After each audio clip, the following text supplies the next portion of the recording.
Alright, launching. Take some time to load in. But we on it. The view on it. There we go. Ooh, right. Here it is. Okay, one second. Gonna go. Kind of getting a bit fresh already. Maybe close the balcony. Be right back. Now let's roll the. Let's remove the pre-rolls. 1 second. Be right back.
Ooh, right. Let's go. Let's go. It is time. It is a time to get some of this stuff going on. All right. Back to the Unity. Back to the Unity. So I was thinking about maybe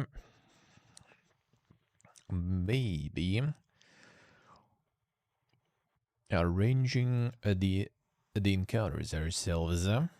Because this way we can also have some sort of like finale. We'll need that. Not just dying, but some sort of amount of stuff we will need to do. Amount of things we will need to finish. So I'll need to come up with something for that. Some sort of UI thing, probably. The UI element, where we will be able to set the encounters we're going to have on the run, and when they all done, the V1. I think I will do that. I think I'll do that. Maybe for now, at least first, adjust the encounters arranging. Put me through somewhat of a fancy way with UI. So let's try. Let's see, canvas is everything.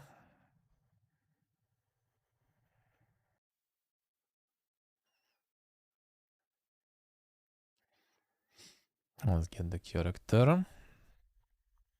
Button might move a bit, I guess. Well, let's get this one then. And what do we have in terms of UIs there? Toggles, sliders, scroll, drop down input, event system, toggles. The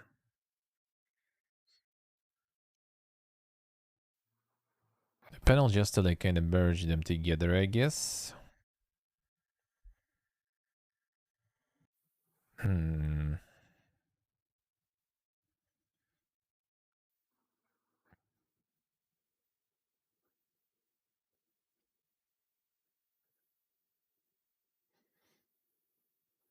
Yeah, the drop down or input field, then that will be the easy way. Or buttons. Yeah, more thinking of some about fancier stuff. A little bit, a little bit. And some sprites there. And you're just thinking how to do all of this. Toggles also would be easier. It will be pretty easy rather. Drop down is the easiest way. Should just resort to drop down for now.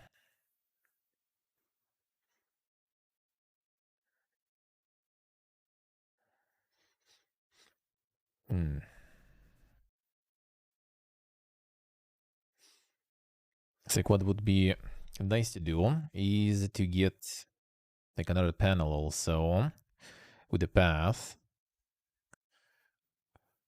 And then we have some encounters that we're gonna just put there on that path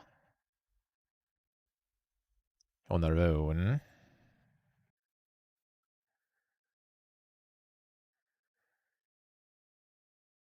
Even though it will be nice to have them, like if it will be just like the drop down list, you can just put like a bunch of good encounters, I guess, and that's it. So it'd be nice to have like some sort of also like encounters that are given to you, kind of like cards, I guess, in a way. And then you need to place them on the field, and that will be your path that you'll need to go through. And that's already some big stuff. There's gonna be like some interactive things already to deal with, and that I think is good. But that will be kind of like the whole bunch of things to learn from the get-go, which I mean maybe is not that bad. You did that through UI, yeah. Not sure about UI because it doesn't have anything like that. Seems like a drop down or something would be kind of easy.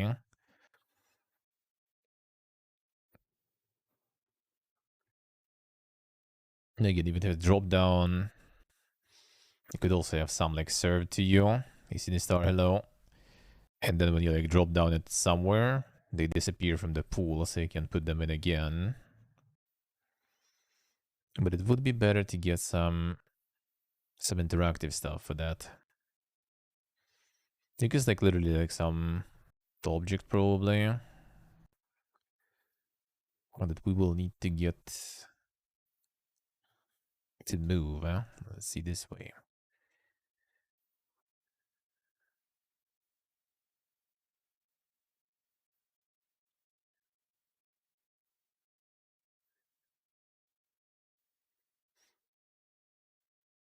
Let's see.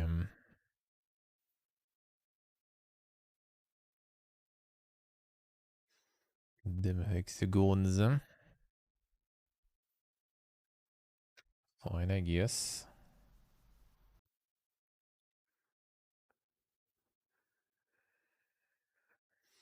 Hey, what is this? Taint.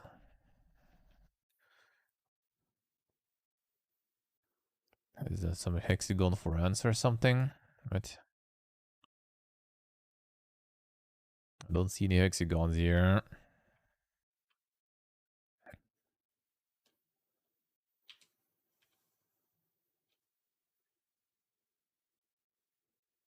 What? Oh, what do you mean, mister? What do you mean? Speak PP to me. I don't speak the fancy stuff. I think it is one, yeah. It's just very, very small. Oh, very small.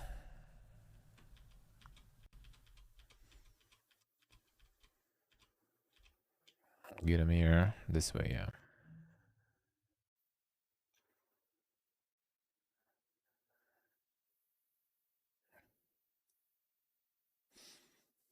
Yes, yeah.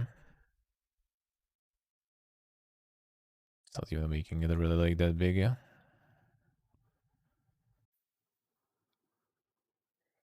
Yeah, what is this there? Oh, the scuffed ones there. The quick rundown. I mean, I can just show.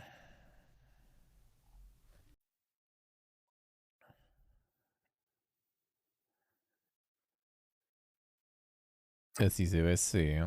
Well, it's not exactly the interactive map. It's just kind of like interacting with the UI, not through like the fields that are static and stuff, but with the like the actual mouse and stuff. Well, we'll figure. Yeah, fine. I can show you. Had it undone.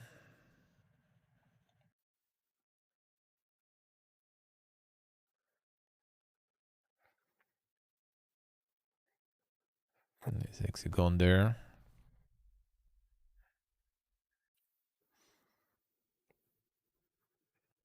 Yes, we have like the little character creator with some skill points and everything to distribute and stuff.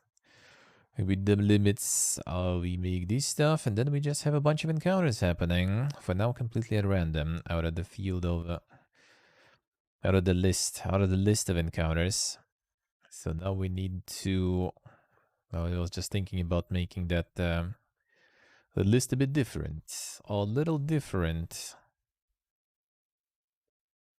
Just so we have some end goal, really, not just dying or going forever until we encounter something that will actually kill us. So we'll see. We'll see. Yeah, the bigger hexagons will require higher budgets there. This might go for a while. That's why I want to make like a map of encounters that we gonna map. It's not like it's gonna be like some crazy interactive thing.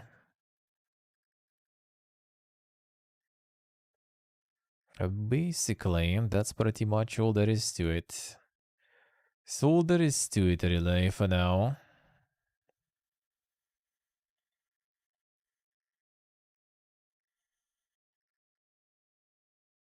Yeah, so how do you even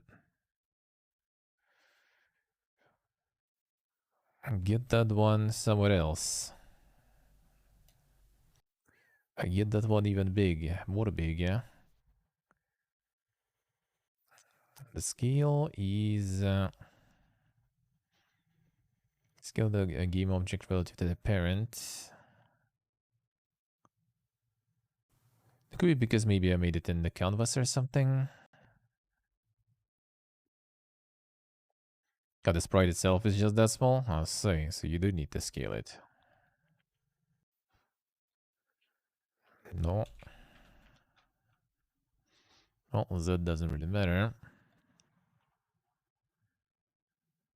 Well, let's see how it is, huh?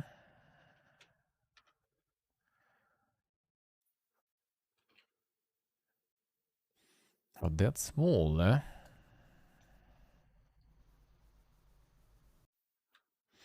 The other battle first of some sort? Well, for now, kinda. Like, the combat and all that stuff is gonna, like, change probably, like, 10 times over. It's for now, kinda, like, just trying things. It's not like, that's how it's gonna be, yeah? Not yet at least. Hello, Zero, by the way. I gotta figure things out. I will figure it out. You're right. So what can we do with those? This is the sprite stuff. What can we do with the components? That's the visual effects mostly.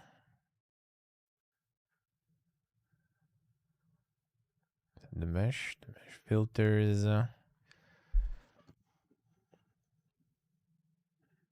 Those are the playables. Playable director, alright. Physics 2D.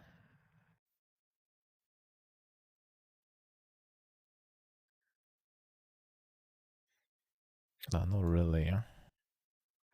There's something with UI though on this one. Maybe like the panel recaster or something.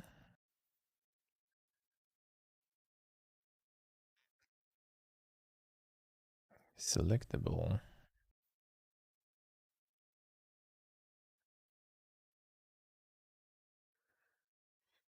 Shouldn't exactly be selectable though. So the effects there. No, not the outline. Indeed, we don't need so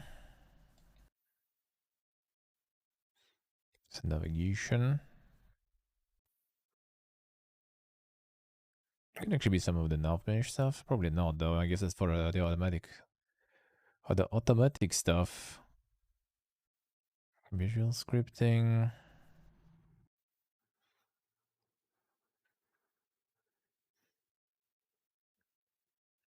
Should be something like Super 5 head on this one, I feel, but I mean, it could be. So you just can interact with the object. Just on the play, so you can just grab it and move it.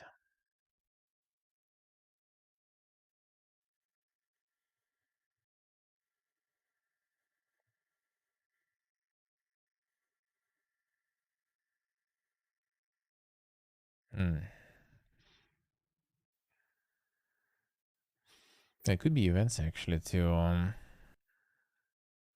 the touch input module. Doesn't sound like that exactly, but still. It would have to be able to move it. And just move it around basically with the mouse.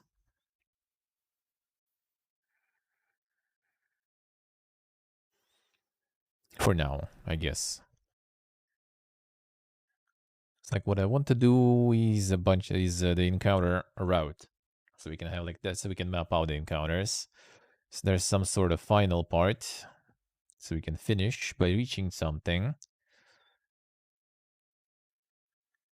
And so we can just like select the stuff we need to put on the way. It could do just like with drop down or something, but that would be kind of lame. Like in the end, I would want to have it kind of more interactive. So might as well just kind of like already do it that way. Even though it's gonna be like some more monumental thing. And then just creating, I don't know, like 5, let's say. Maybe more, but let's say 5 encounters.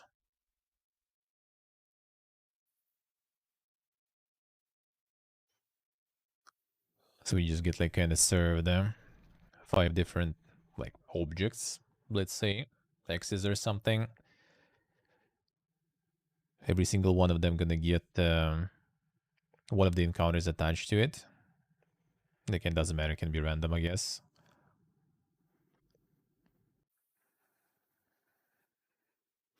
Branching paths? Branching paths, maybe. We'll see. For now, at least the one will be nice already. For now, the one already will be nice. They could make like the preset like path, kind of Slay the Spire style, right? And you just like press where you want to go. But that's a bit different. If anything, this kind of more like loop hero, I guess. Let's say just, you know, without the loop, just forward. And then you just like put things on your way. Let's put it that way. What you want to see, what you want to meet on your path. So you just get served a bunch of objects. Every object get attached one of the events to it. That shouldn't be like super crazy. Then, for example, we have like some spots there. And if you're like moving there, there's like some sort of like maybe even collide happens. And collide. Well, I mean, in perfect case, they should kind of like, you know, just like fold in the spot, for example. That would be nice. So there's like 5 hexes, and then there is a 5 empty spots, like vertically, horizontally. Doesn't really matter too much. So we drag and drop them in those empty spots and get encounters assigned from the hex to the empty spot.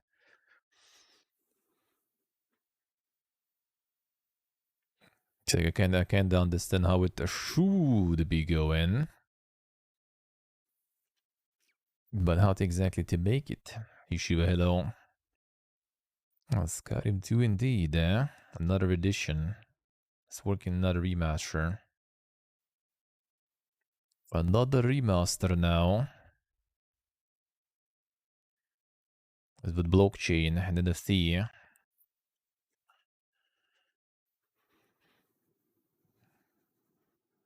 So you need to be able to move them. And some sort of like way to do it. It's the draw mode. I guess we will need to Google that one out.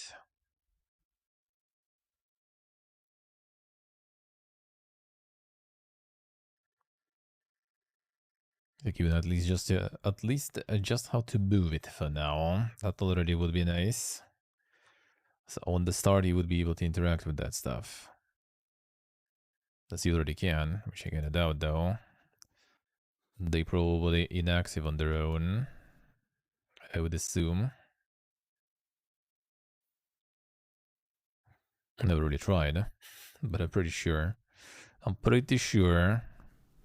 The function to change the coordinates on like the raycast or something. But it should be like the stuff like with raycasting.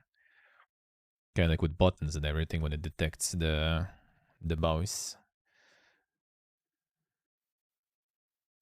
And again, function you kind of need to also start with something. I think it's not exactly the function. It should be some sort of component already existing there that allows you to move stuff. Because I think it's like such a basic thing that that should already be there. Unless I'm wrong. All right, let's see.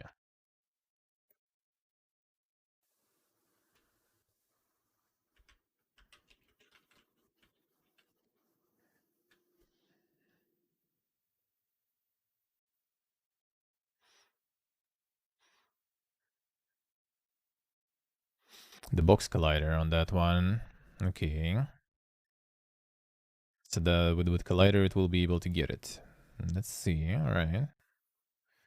Sure. Sure if I need to do it in the canvas, to be honest, but whatever.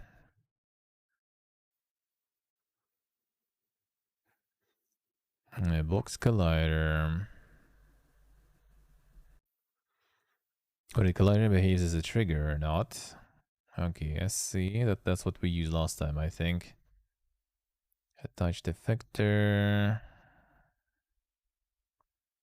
Used by an attached composite collider or not. So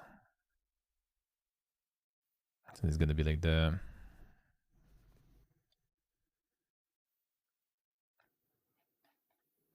Can actually do it this way and remove all these.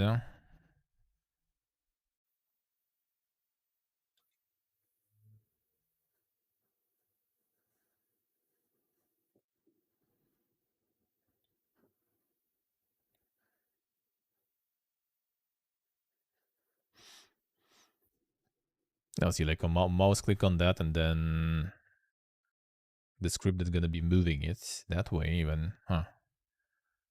Is it like that thing, huh? I thought there was something already like kind of pre-made for that, to be honest, when you want to like drag things around with your mouse and everything. So this way collider gonna be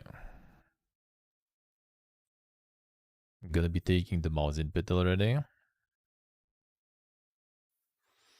The 4-minute video how to drag and drop your elements in Unity.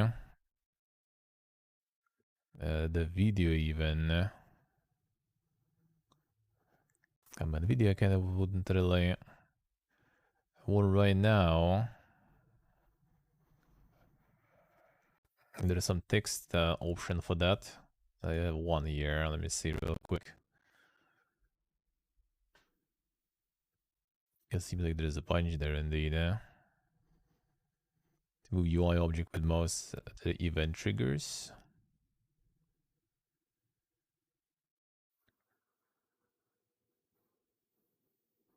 UI object can be very straightforward. Okay, that's good. Huh? Built-in event triggers. Detect if well, you will need the UI object for that though. That's the thing. Triggers can be used to execute functions in the script. Pointer down event trigger. Fired when object first receives a click from the oh yeah, true actually. UI has that. But the thing is like when you well, I mean we can make UI object in some form like that.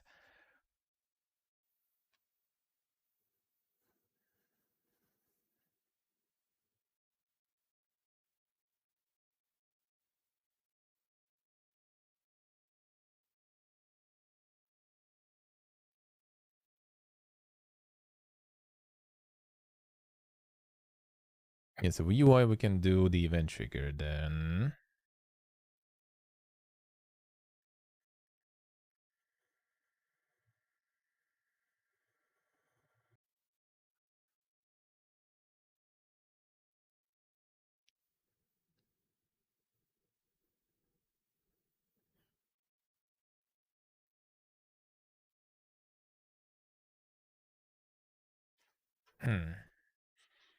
But that's for UI. So for not non-UI things, we can't use that. Let me see. Physics 2D raycast. I'll just like add that stuff. Yeah, for UI it's just what's the name?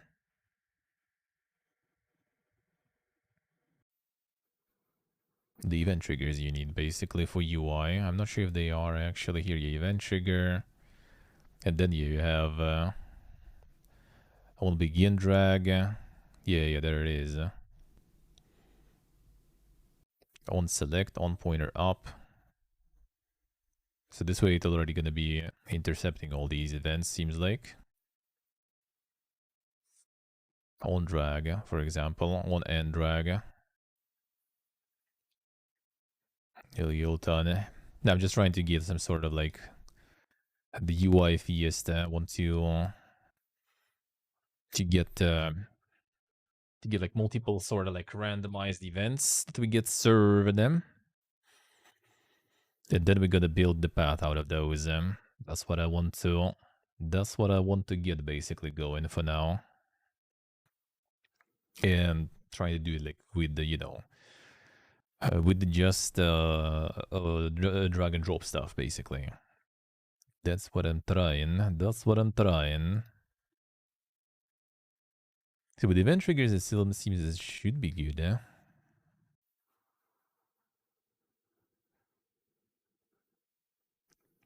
With the physics 2D raycaster, you say also could go.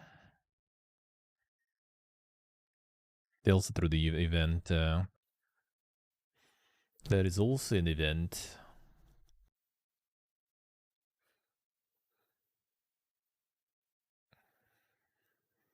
So we need the event type. So we need some default hex system unit. No idea.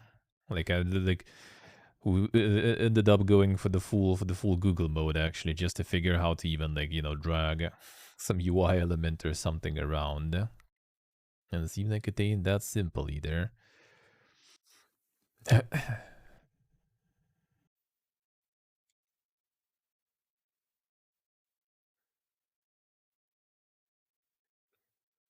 Like a need event seems like from this example, it's for UI object. I'm not sure if it's actually even gonna work here, but it seems like it should. So you do pointer down event trigger and the drag event trigger. Well, let's try, I guess. Pointer down. And the drag one. So now on that we will need the...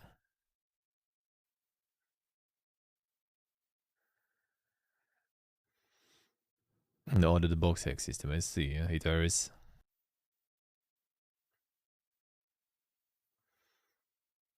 So then we need to get the script for that. And that's gonna be moving those things with the offset, alright.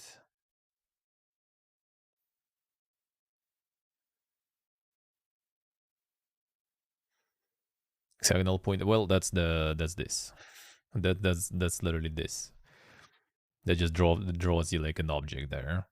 So there's the object. That one was made. That one was made. There it is. That is the flat top one. It has nothing on its own. It has nothing on its own. No one click to win. Yeah, I was expecting also, so like for UI there's gonna be like some sort of drag and drop thingy, so you can just kind of like, you know, move things easy. Because, you know, I mean, that's something that is kind of used a lot, I guess. But seems like it's not. Not that simple. That is fine. OD is fine. You're right. Well, let's try to do it this way. And then we'll see what we can do with this.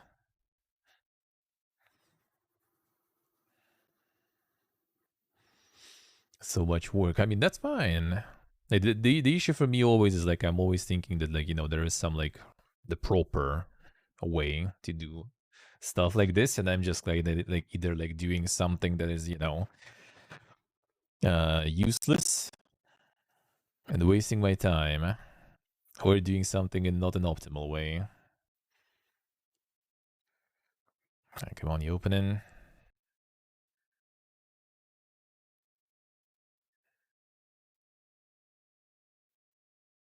Press here to add multiplayer was a meme, turns out. Let's see. Did you try? Did you try that? Alright, did you open? You did not. There we go. Now you did. Alright, so we just need this all we don't need anymore. Let's try, sure.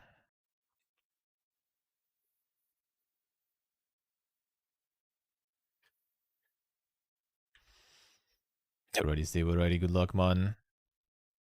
Good luck with your studies. Hope you can do it. So you can do it. Alright, so we need to get the transform that we did before with the vectors. And then we will need to get... No, not 23. We need to get the offset there too, apparently.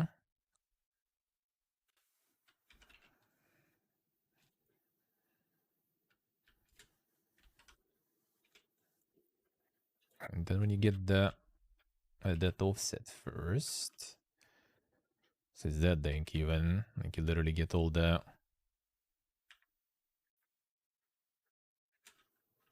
all those coordinates. Not this.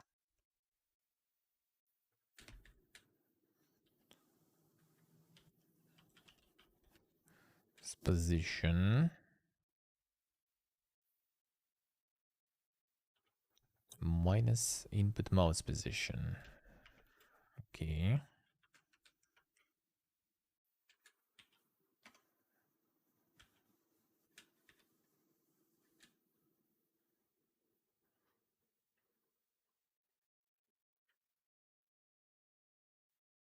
And then the move object goes there. I wonder if it'll actually like even seem like it's, you know, just like I don't feel like this is gonna be actually, you know, moving on screen live, sorta. Maybe I'm wrong though. But that seems kind of more like you kind of drag it and then it gets everything in the end, which is not exactly what I want.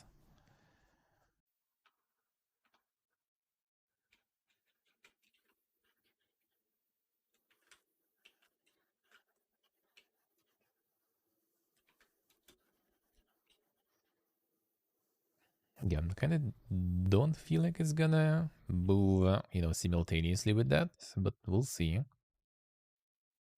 I feel like you can like drag and it just like teleports there, but maybe it will. Maybe that's how events work.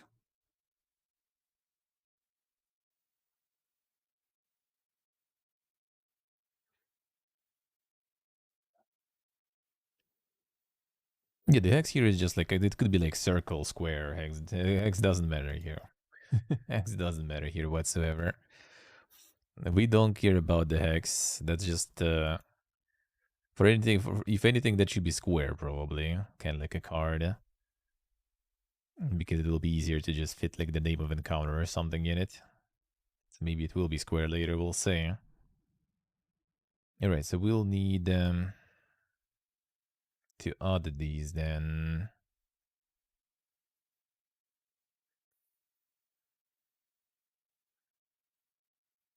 Yeah, so we connect the script.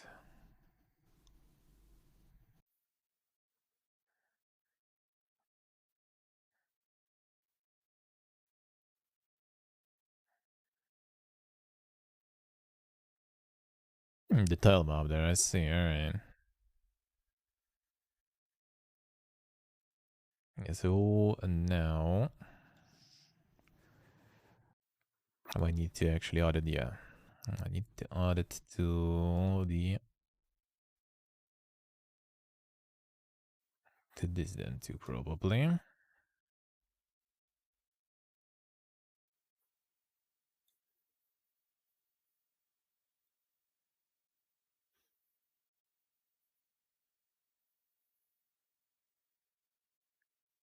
So on pointer down. On pointer down we get offset then. Isn't it? Yeah, pointer down get offset and drag trigger goes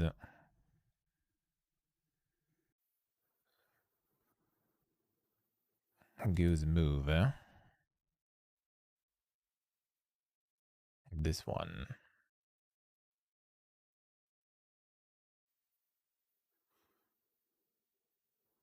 That should be pretty much it. Let's see. Is that it?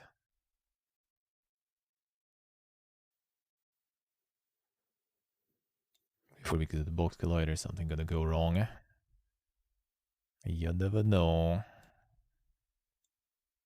Well, yeah, that just like stays, that still stays there. So maybe it is for UI elements, not for just the regular game objects, I feel. Because that ain't it. But that ain't it exactly.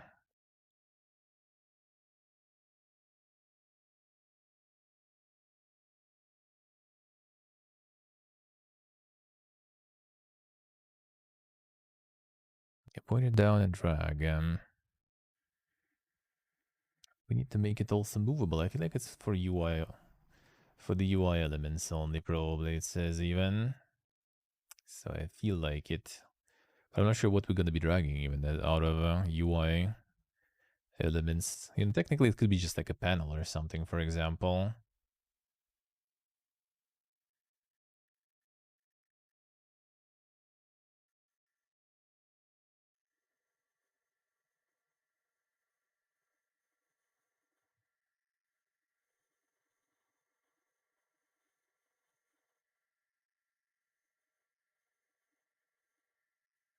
Yeah, that should be for UI object. I mean, I could try to achieve them. So basically, what I want to do is to get the map for encounters. So in the end, it should be some like empty slots basically that we're gonna fill with different encounters, and that's gonna be our path. So we're kind of gonna build them up there and map them out. So this is gonna be an encounter, for example. We're gonna just assign one of the encounters to this one. When this one falls in its spot, then it's gonna know that encounter like number 1 will be this one, or encounter number 2 or 3 or something. So for now, at least I want to figure out how to move, eh? And then we're gonna figure out how to assign. That should be a little bit easier at least. And then we'll figure out how to actually, make it assigned to the map whenever we meet them. That's gonna be probably already like the ding stuff. That's the ding stuff, probably. Maybe it is a little bit way to ding, but I'd rather just do it already this way.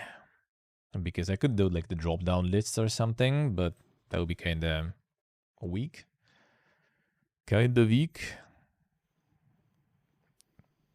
Especially since in the end, I would kinda want it to be this way. And just by moving some interactive things, you know. The thing is, like, it could be the UI object, really. If UI objects are easy to move, I could try to do it with UI object. Like, if I do, like, panel or something, for example. Or what can be more fitting there?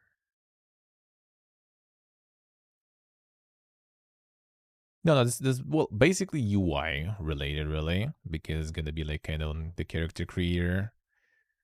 So we're just gonna kind of assign the path that we're gonna be going through.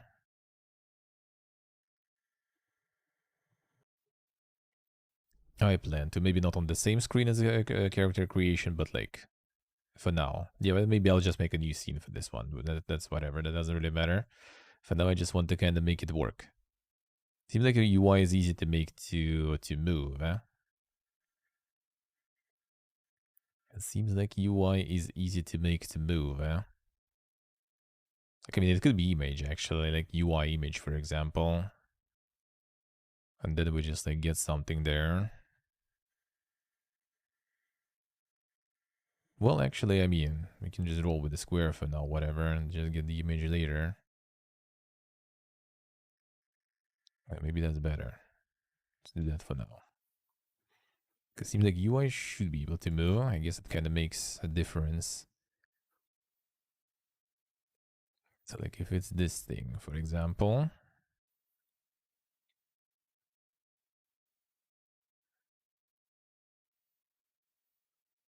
Hey, Ruben.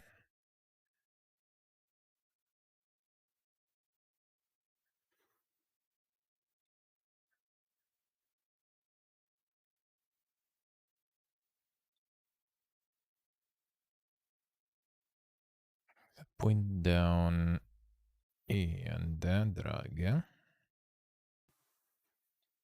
On point down, we try this.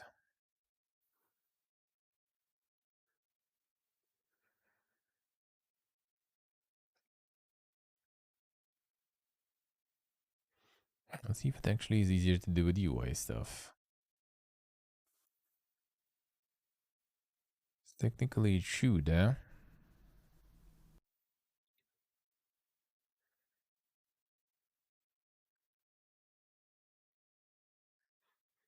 Yes, it does. I say drag and drop events. Well, I mean, that should be it. Like, I thought it might work with game objects, but I guess with game objects, it's a little different story there. Oh, I think so.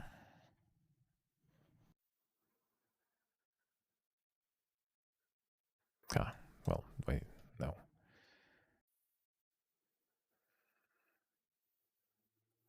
Let's do it the right way. Okay, we need to still kind of like unlock it though. Alright. That's at least something. Oh yeah, didn't probably... yeah. But didn't get the position of this one. Alright, at least that's something. I need to reference the object itself probably then. Isn't it? So we just need to get...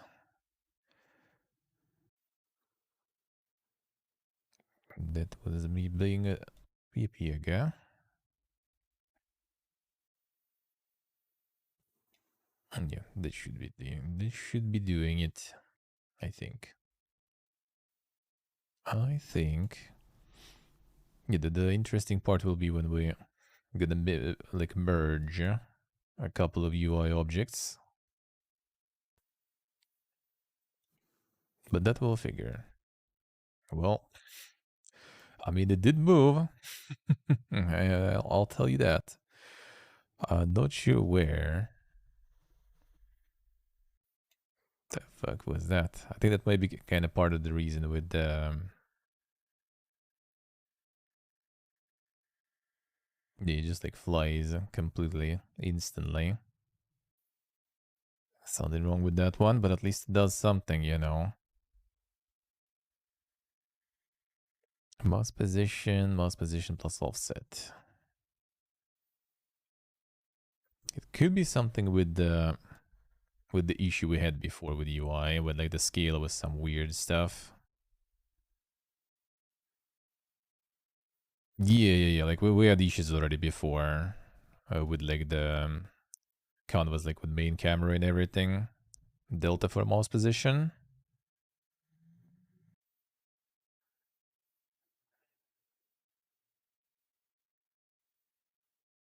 Delta for mouse position. How would we do that? How would we do that?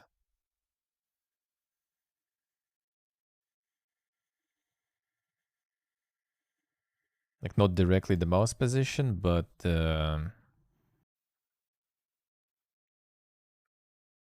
it's like we input mouse position, we do something else.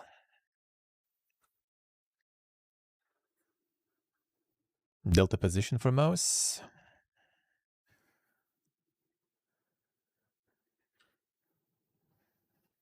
Oh, wait. Oh, is delta considered the link? Sorry, I thought that was the link. The input delta, mouse scroll delta.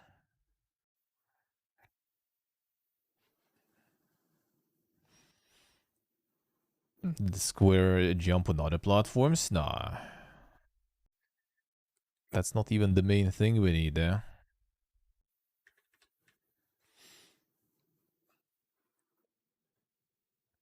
The current mouse... no, that's the scroll though, right? That shouldn't be the actual position though.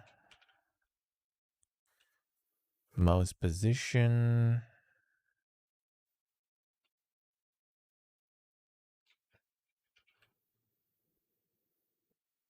mouse scroll delta again.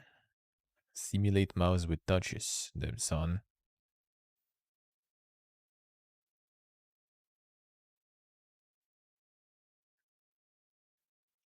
Cache the current position and then calculate the one by subtracting two positions. Alright.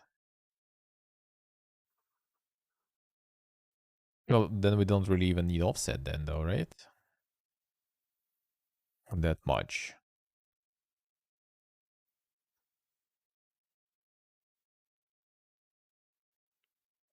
Like one of these we need to figure.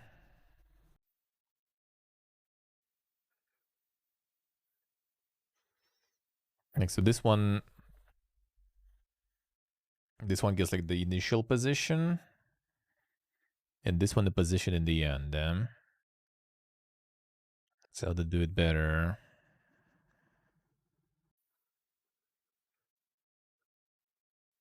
What if we just I get the not the offset, but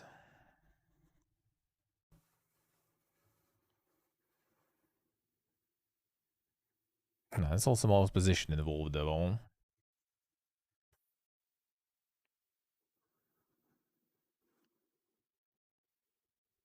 You know, to do it better. It's like on offset we could take just, for example, mouse position, right?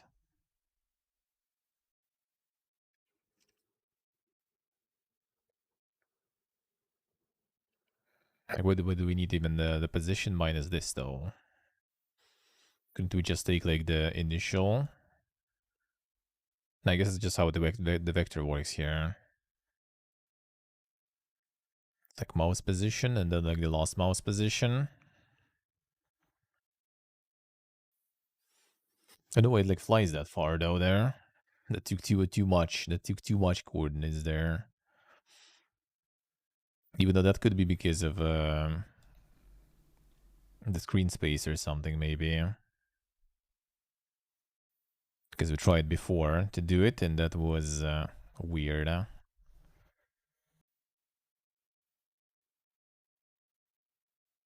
Graphic recasters there too.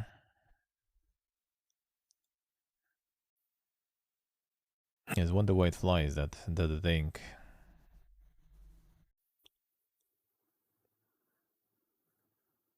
Maybe direct transform, maybe get something else.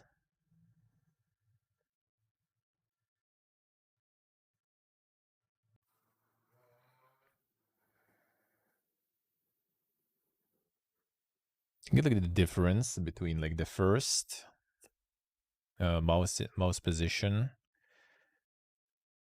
So we take mouse position here on click, and then on drag we get another one, and then we just subtract one from another and just add them to direct transform. And won't that work?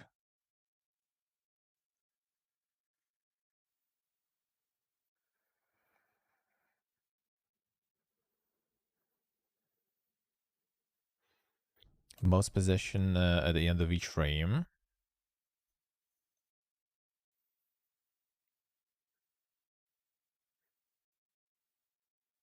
Then you need like some other. Well, I mean, technically it should, because that's the script. Lobenko, that's the drag event. So I think technically it should do that. I guess. Yeah, that's the drag event.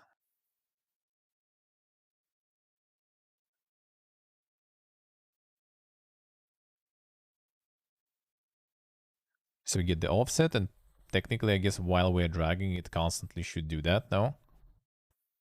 Yeah, sorry. I see the messages and just the bot is brutal today. That was because the message too long. Move key will be relative to mouse movement. All right.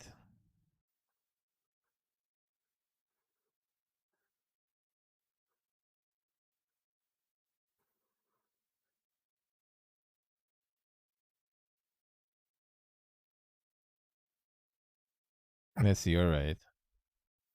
Yeah, I'm not sure how the drag event works here exactly. Like, does it do it or not? I mean, I guess it technically should. Technically.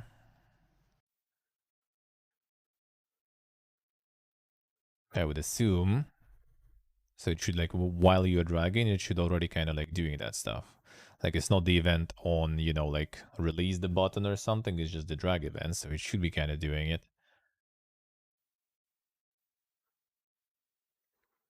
Maybe we don't need to. Actually, I guess we kind of do still.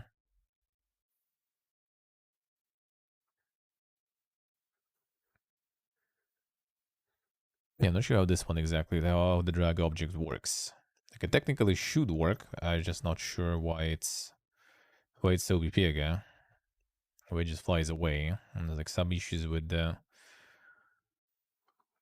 scale and everything.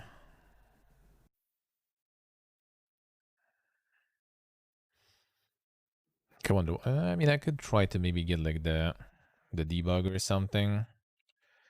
See what exactly is happening there. Can you just try get the debug there?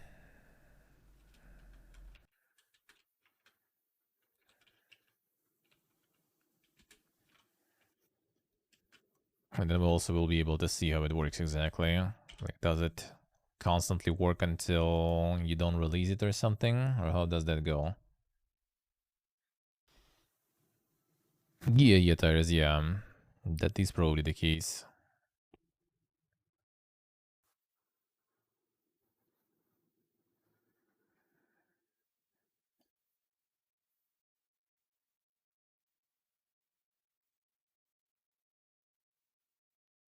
Well, yeah. While you go, it actually goes.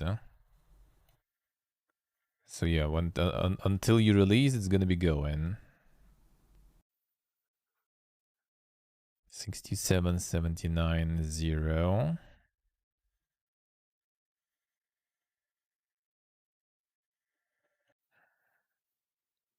And what do we have here? And this works fine.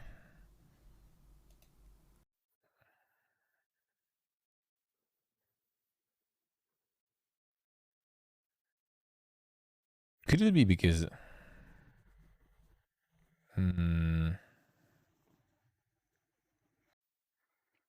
Yeah, I think it's like different different coordinates completely there. Why though?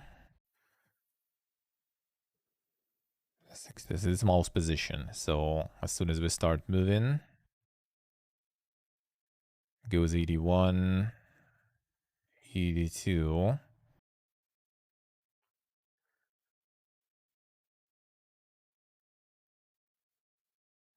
I think offset is also going like completely bonkers there. See what's with offset going on and the way it's going off the rocker there.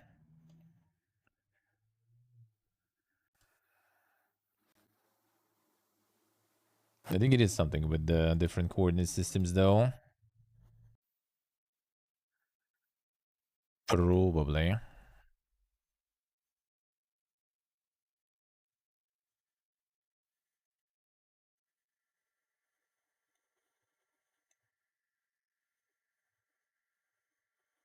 Yeah, it goes like completely negative.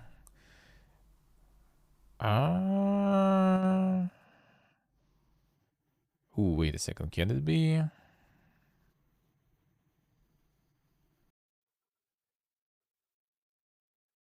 Can it be because of the Z though?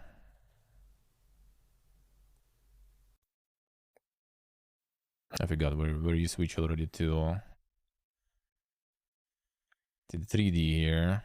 I want to see. I want to see. And did it just go on the Z scale out of it completely? Ikigikilo.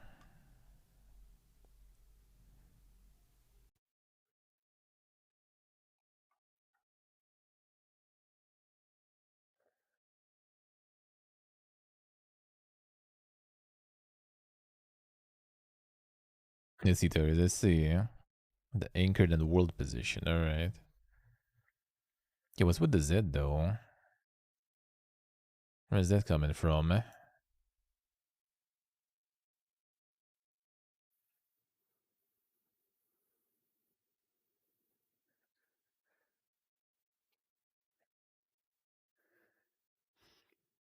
Do we go there?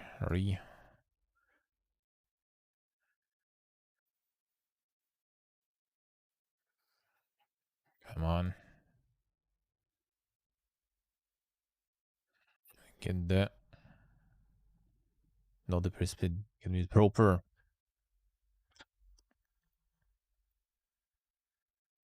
Full PPA mode. There we go.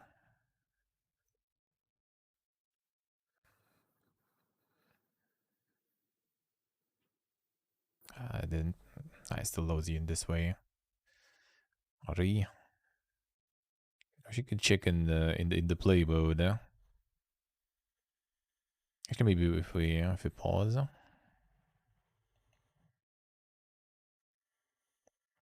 gotta check. I remember we were dealing with that before already. In one of the situations. Okay, yeah, I can. Nice.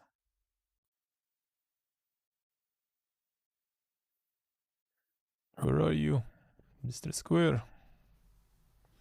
Where'd you go? There you are. Well, not. Well, actually, yeah. Mr. Square went a little too far. A little bit. At least we found him.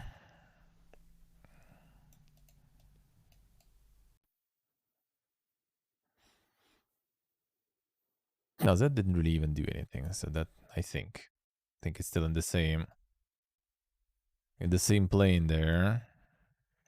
That didn't do anything, but it still kind of went a bit too much.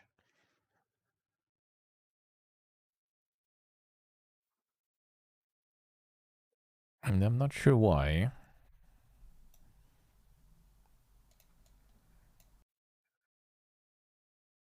What happened with you there? I wonder. How's going Kagiko's life? How is life?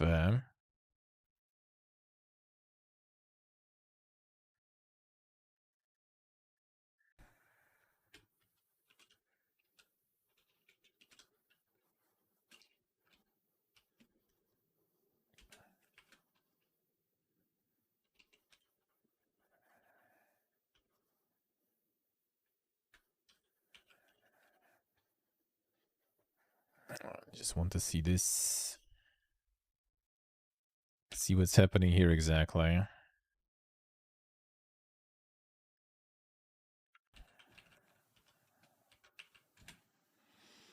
And then trying to figure out how to make that all go in the same coordinate.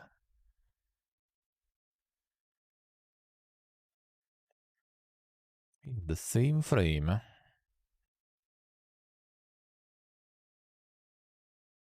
Alright, so first click. That's 375. That's its own position. Kind of like relative to what, actually?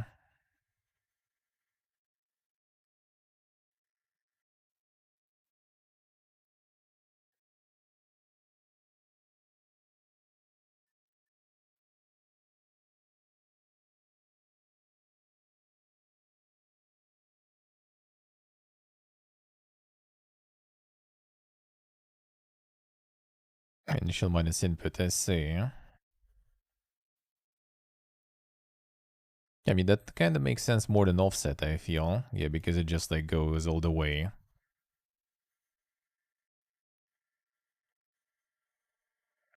Like, I wonder why. So that's just the mouse position.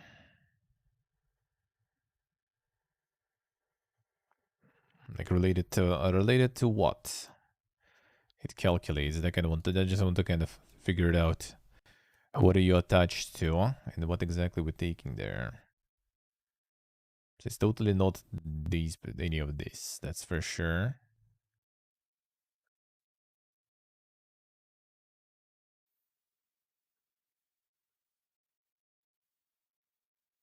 Especially since it doesn't get like Z from somewhere too.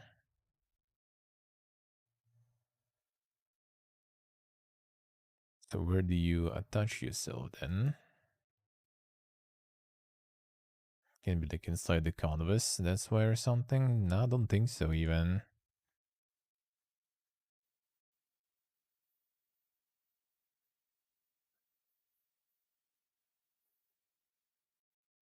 What does Muscable do actually? Show me. Don't want to show me. Oh, the recast podding. Yes, so the mouse position this way, so instead of offset. Yeah, like, do we really need it?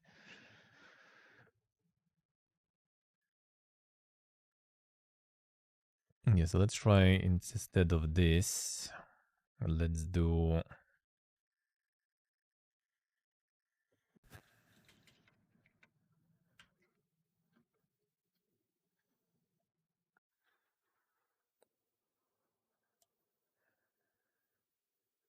So we just get a mouse start. Input mouse position.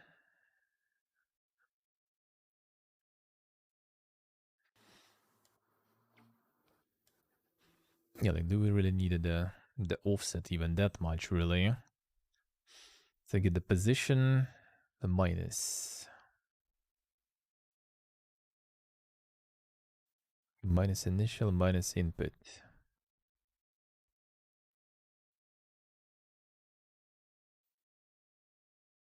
Is it minus actually? Should it be minus? I'm just kind of thinking, is it minus or is it plus? Trying to figure.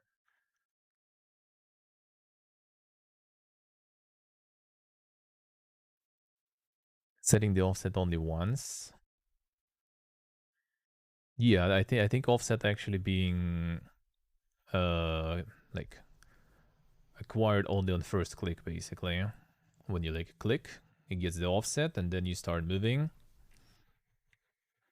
I thought the offset is kind of like the like something for like the start, like where you started moving, and then it already like calculates using the current mouse position. That's what I thought. Well, I mean, let's try this way.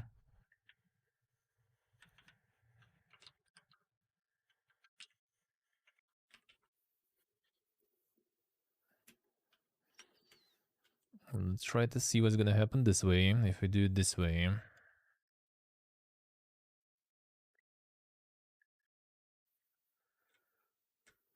guess we subtract this one from the initial one.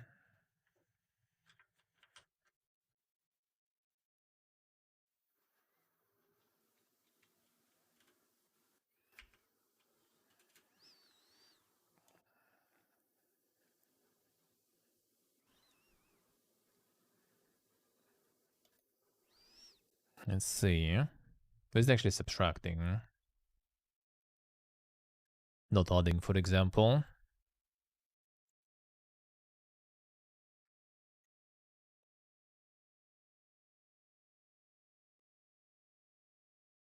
Supposed to be minus, alright. Did fly away again. I feel like it was a bit slower. Let's see.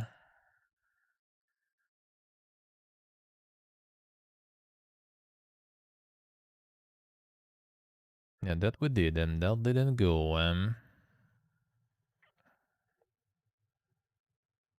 The mouse position it calculates right.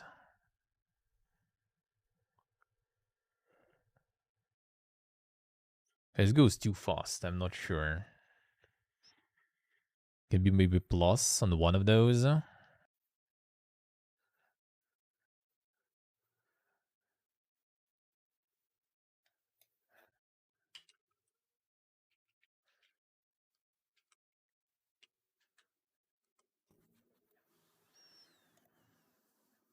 See what we're gonna get there.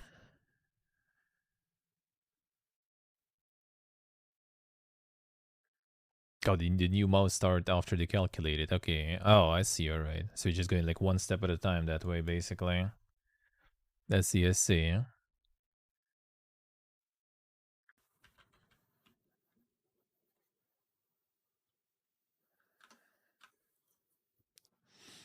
I'll see what you mean. Yeah, maybe because like the offset wasn't realigned, they readjusted again.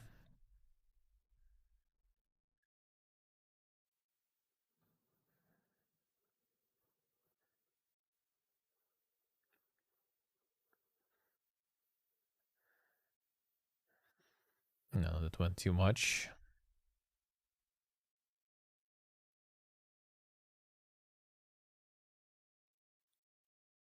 This actually should kind of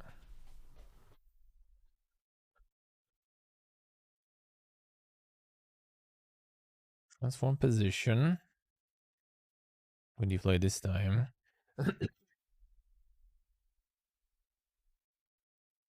That actually didn't even seem wrong though, sorta. It didn't go crazy there. Well, it still flew away though. Hard. But why that much?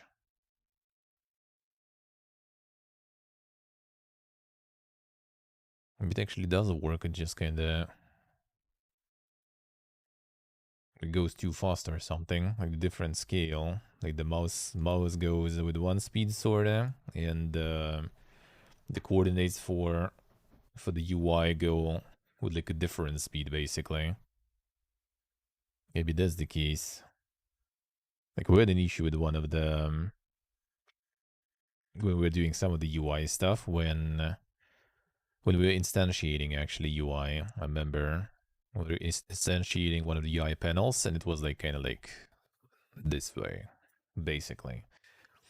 Maybe that's the case. Maybe like moving mouse here a little bit, in fact, actually kind of like moves it like crazy or something. That could be the case.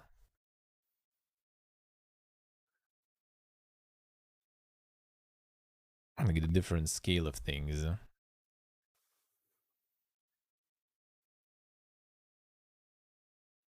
Because this should be kind of fine. It's not like going super fast.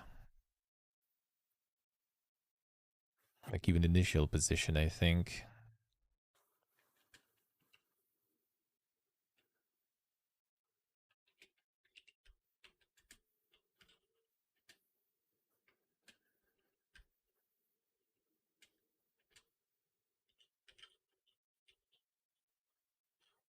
Just to see how it goes there.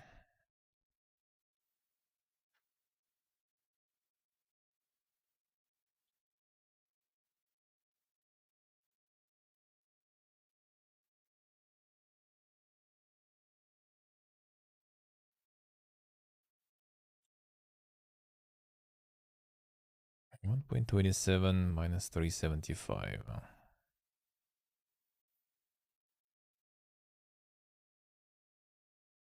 827. Wait, that's kind of like more. That's 7, I feel. A 1 now. I feel like it's the speed, basically. It just goes way too fast. Like, it works, but it goes too fast. Totally not how it should be. Like, we need some sort of scale there. Well, the Pipiega solution would be to add, like, some multiplier or something just to make it go slower. I don't think that's right, though. Don't think that's right.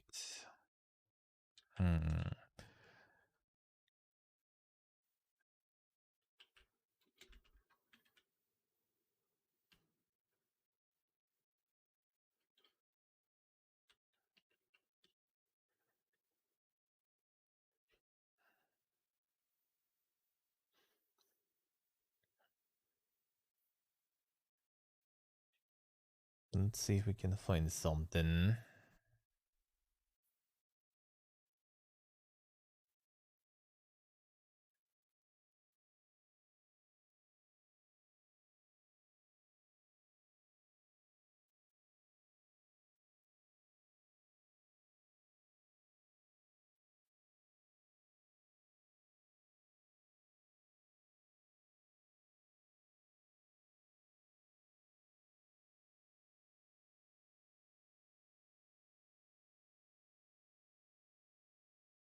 Some people recommend doing like some sort of the canvas scaler or something. Just to be sure.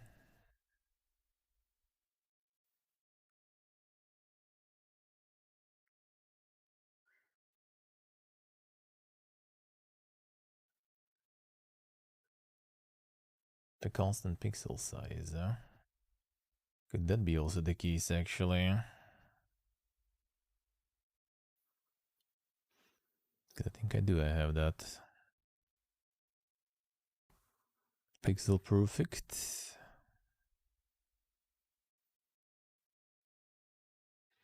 You know how it should be, Mako? Subtracting from Rex position is wrong.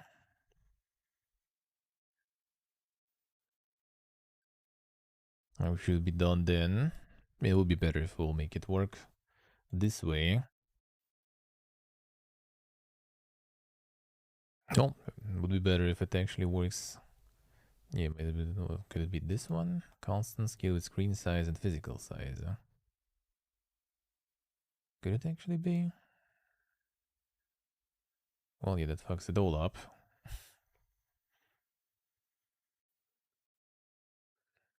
What if we try?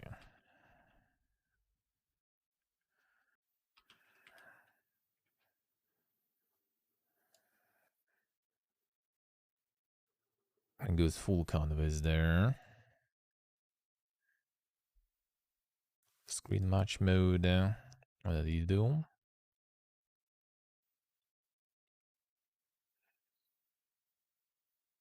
Let's go this way. Is there a minus input position? Let's see.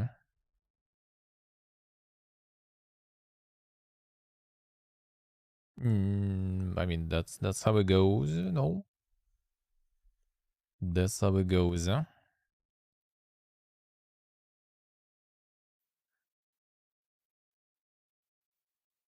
That's how it goes.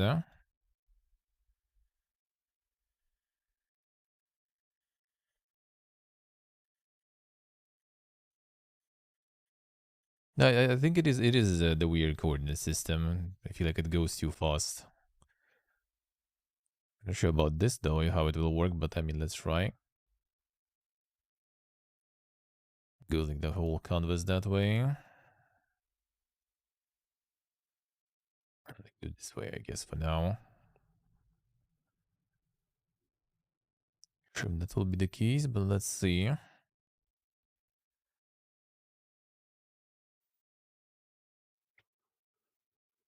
And this initial position. No, this one like completely out, which is probably still getting here somewhere. Yeah, there it is. I still goes a bit too dink.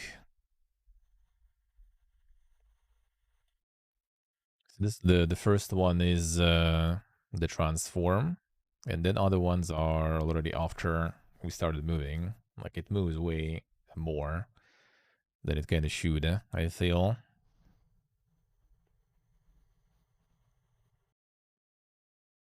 like it should be like not that much, not that much. Should look that much at least, but it does look way more. There's like 3 moves. Should be only 6 added here. But that doesn't seem like it. Something is wrong with that. That skill also didn't really work. Could return to the old one for now, I guess. But yeah, not sure if that's the case though. Sprite has the pixels per unit setting. 1 pixel in the sprite will cover 1 unit in the UI.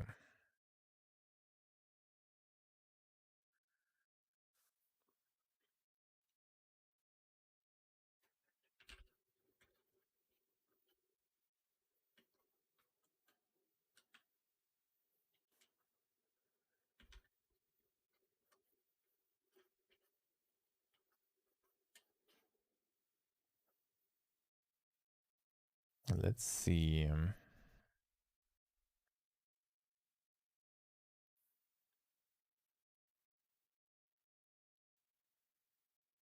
What else could we have here? Yeah, I think it's like different the scale or something, it seems like.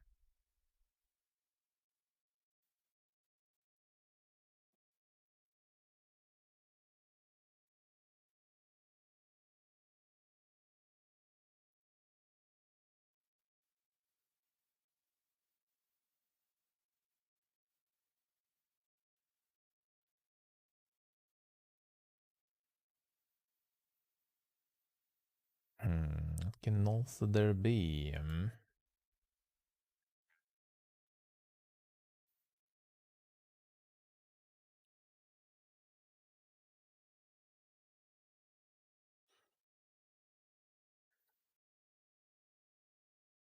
Because it seems like it doesn't move them like even that much, really.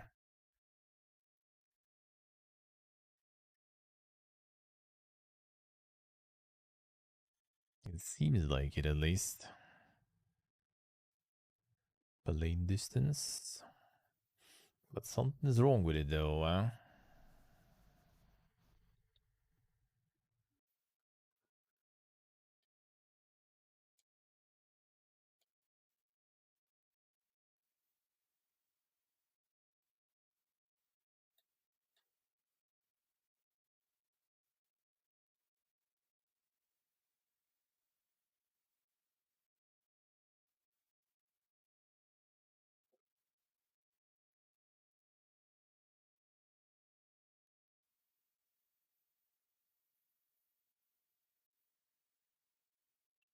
You must set your combos to scale with screen size, actually.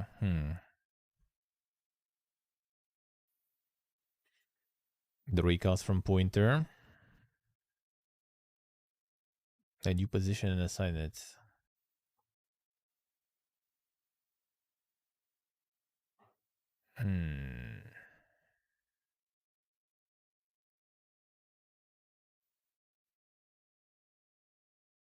I mean, that could be, that could be. It's like, wait, it's like not the mouse position, but some other stuff.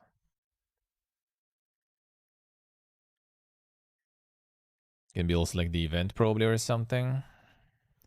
People actually do suggest still to keep the canvas with the screen size though.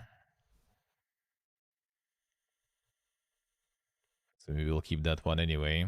But that didn't affect the movement though. Like it didn't change stuff. Mouse position to screen space, I see. I mean, there should be something. Like, surprised that I can't really find that.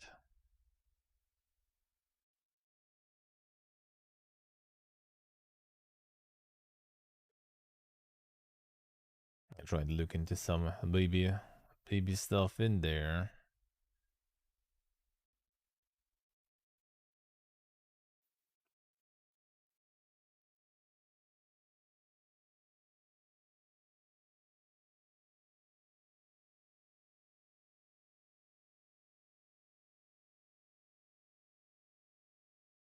Let's see, maybe.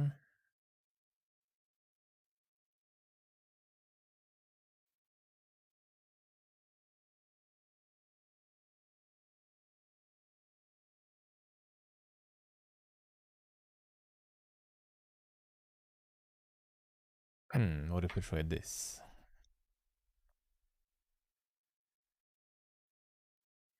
One moment.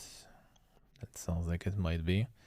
So can we, instead of this, we try this?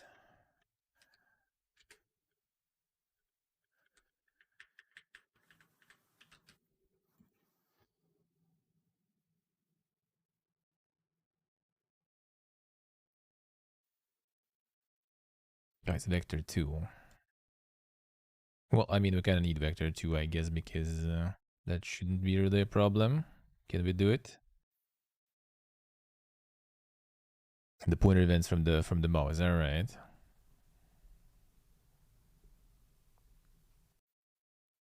Do we need to cast the one to into another one? We need vector 2 on this one.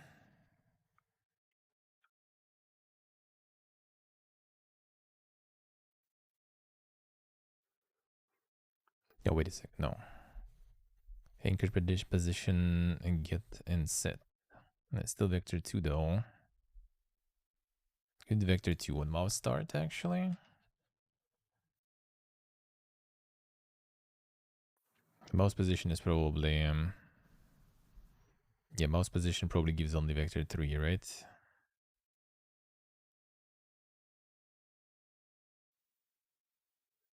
So we need to kind of like cast that or something.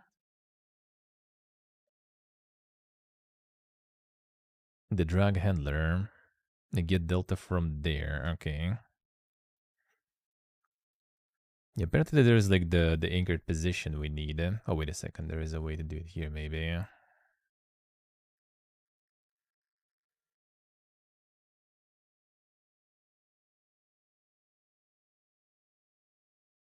And there is also...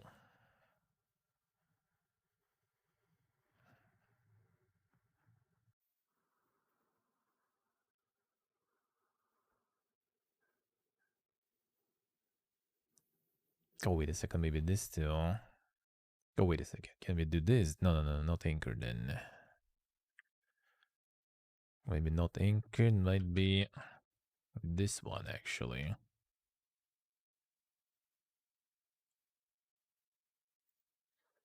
Alright, this was also vector 3 at least, so... That at least will be more doable. See if this one will be the one.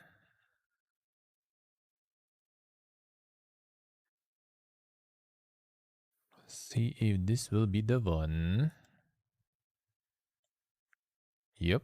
So it is a local position. Well, it's still kind of PPG a bit though. Because of the speed it seems like, but at least that goes somewhere. But is that slow though? Why can't you follow exactly? What's with the speed, eh? Well, that's good, eh? That's something.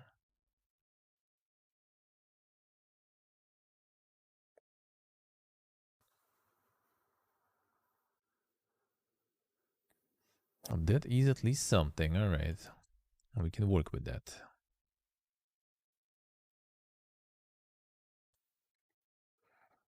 Change the size also of everything, whatever. We need to adjust all the scale later anyway.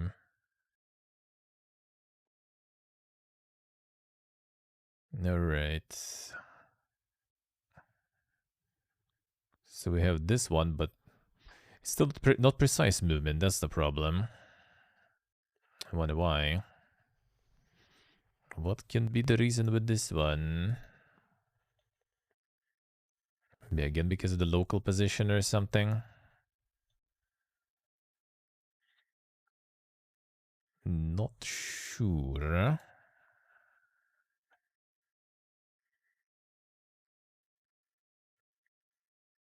It kind of goes a little off. We should be following it completely. Irrevelow. With suffering trying to move the squares, man. I feel like over an hour already, but now it works. I need to use the local position apparently.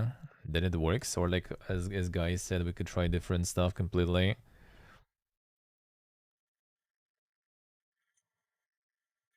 Which we could, because I kind of want to have like the precise movement. And this one is not exactly very precise, I would say. And not very precise. Then we're gonna get into the next step of the suffering, but first let's make it exactly suffering. I want to move the square 4, I want to make like the map of encounters. So the square gonna be basically kind of like encounter card. Let's put it that way. And so we can just like put those cards on sort of map, so we can figure out, you know, what we're gonna encounter during the playthrough. And in the same time also get some sort of like final, you know, when we're done with all the encounters. So for now, at least that part is kind of working, like it's moving, but not precisely, which is weird. I kind of want to make it a bit better that way. I'm not sure why. Like why the speed is different. And why the speed is different.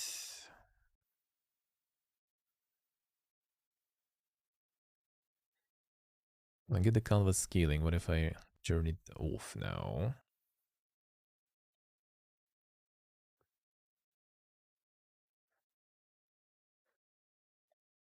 It's this way. It's on the drag event. So this is the click, this is the drag. So it gets the position from the mouse.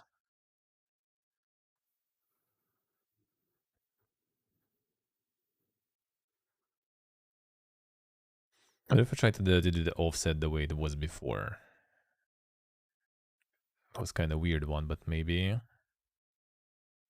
It's like it's moving, it's kind of like moving with delay, it feels like, and not exactly reaching there. Maybe we don't need the minus. Maybe we need the plus, or plus here, minus here. Let's see.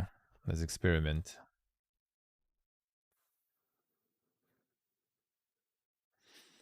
Do all this and update. I mean, it is updating though. Like it is the drag event. So as long as I hold the mouse, it basically goes update all the time. You'll see. I'll show you.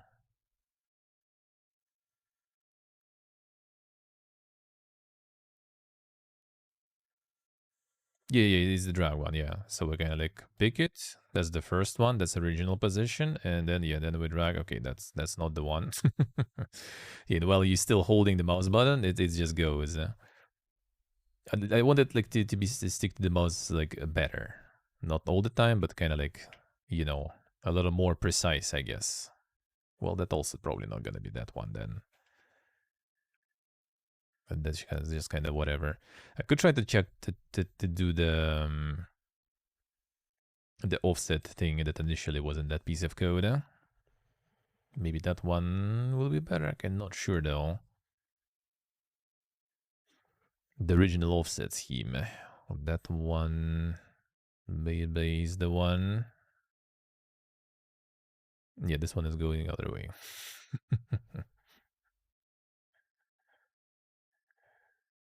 It seemed kind of like a little, not really. Not really. Alright, so that's actually, your calculations were all indeed correct. Yeah, what if I try to do that offset thingy?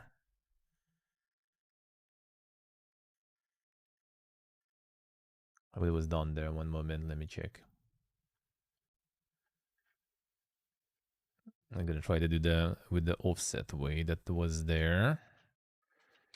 See, maybe it is right, maybe it's not.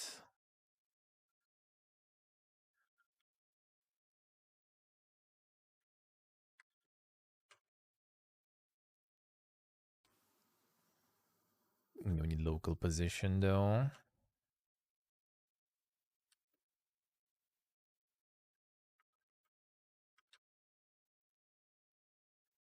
mouse position, and then it was actually plus offset here.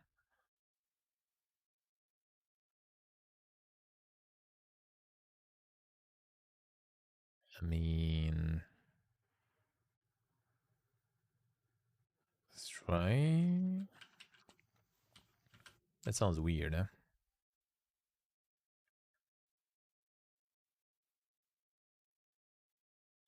Let's have what it was initially there. This one don't need anymore. I'm gonna return it later. That seems like it's gonna be a bit weird, but maybe not. Or maybe actually not.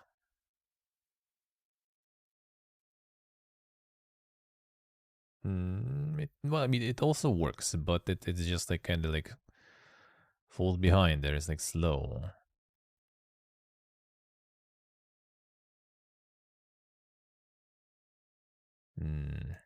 A little more precise would be nice. Hit the same speed on everyone. I guess the delay no matter where you drag it. The other one could also be just because of the scaling or something of the canvas and stuff.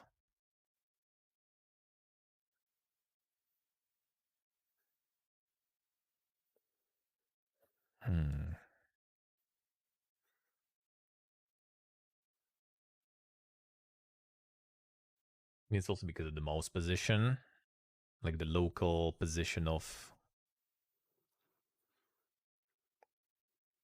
the element is like also kind of like a bit of a different like scale, like smaller.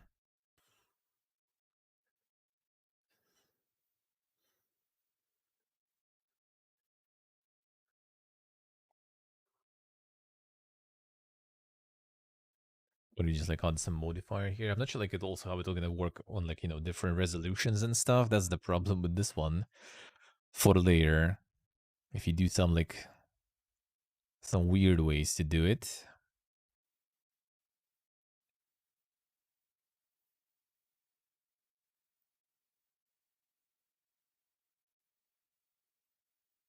It's not updating fast enough, you think? I think it's because of the... Well, let's try actually. So we do the local position here.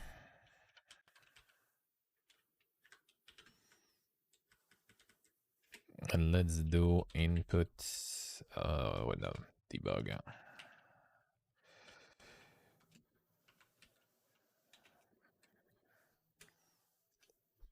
And let's try. I just think it's kind of like different scale now. Because the thing is, it was too fast before. We were doing just how it's supposed to be, just regular position. But apparently because of the canvas and everything, it has like different scale. So it was just like flying away, was super fast. And now it's super slow. So I think it's because like different kind of like, you know, the coordinate systems they belong to.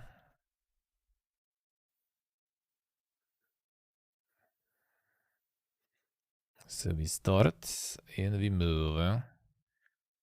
All right, so it's gonna be two numbers.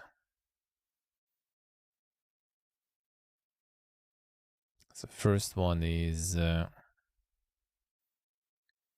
the square, and the second number is the mouse.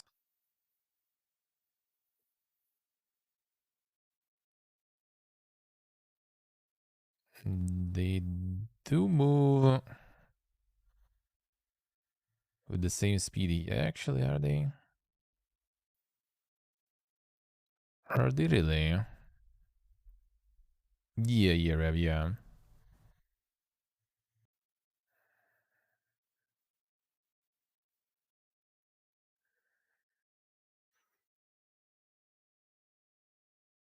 Interface inherit. Inherit from it from iDrag handler. From iDrag handler.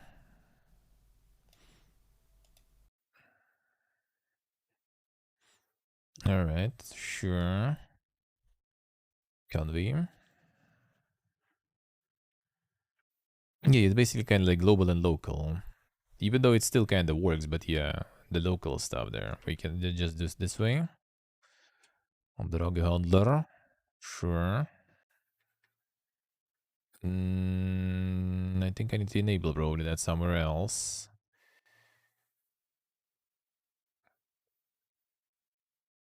Doesn't go that way.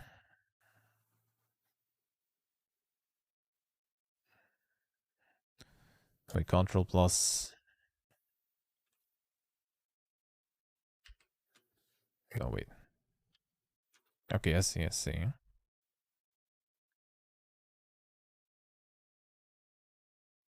Implement interface, this one, right? Just interface. Okay. It's a pointer event out, alright.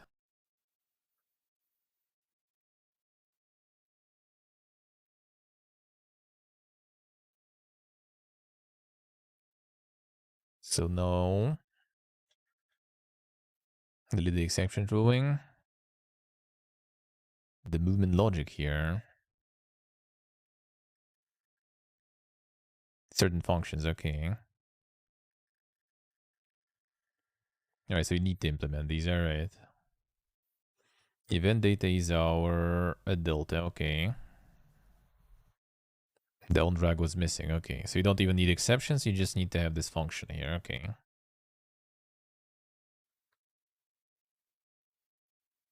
With event data, we get the delta. So for the delta, we will need like local position. We're gonna be like pretty much local position plus that delta then. Yes, you're right. But what will the delta look like though? So basically just gonna do like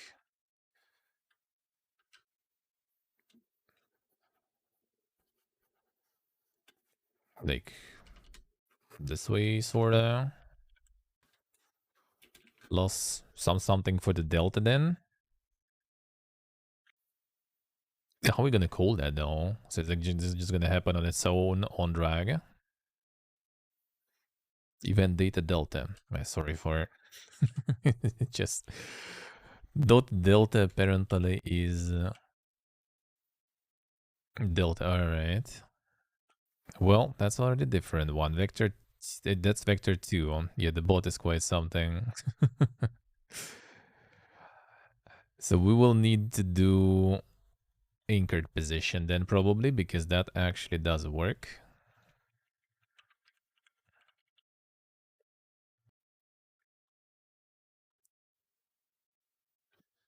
Well, I mean, this kind of works, for example. If we go with the anchored position,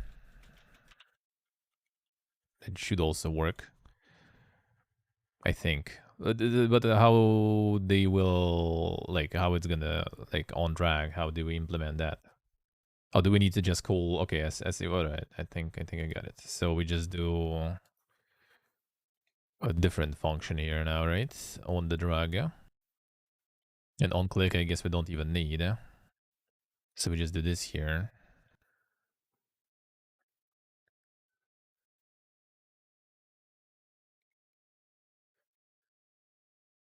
Wait, didn't I say? I didn't say Pipiega. Pipiega. Don't need move event anymore? Ah, wait, like you don't even need anything anymore there?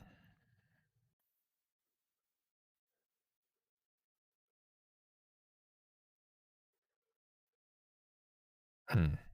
So, but like, we don't even need these. We just remove this now, right? This way.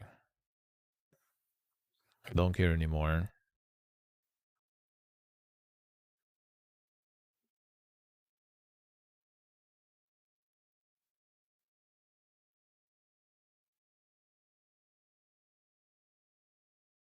It's the same shit too.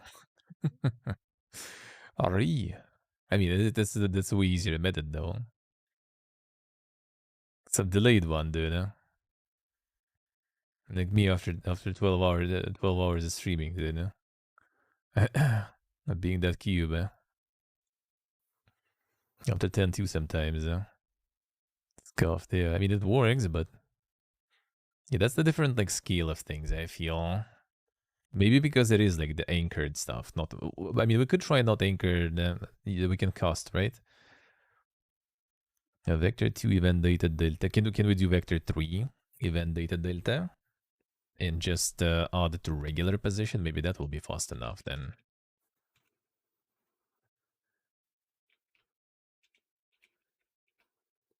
Yes, Mega. Well, that sounds like a proper way to do it then. Thank you. That's what we need to learn, not the PPG stuff. Wait, so you just like literally do this way?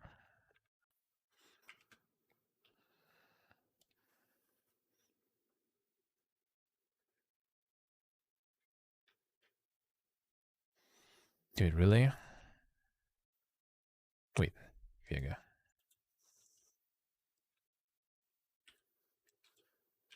Maybe this will be enough speed? Violence and everything?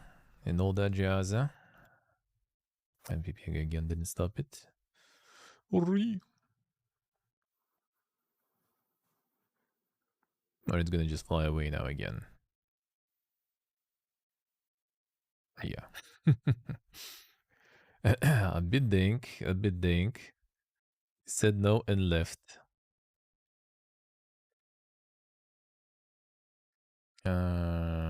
Anchored.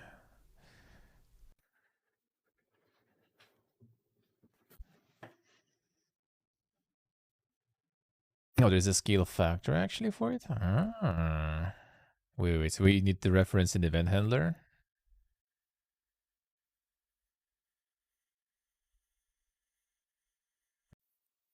And how does that go?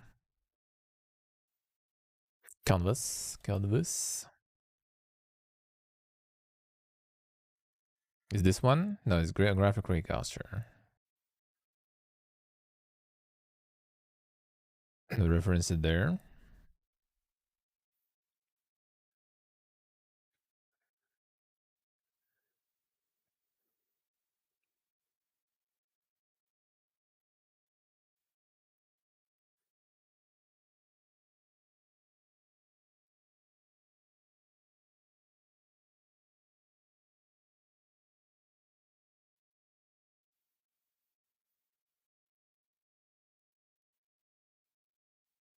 From the movement script? Oh, so wait, so we get it here? Or how does that go?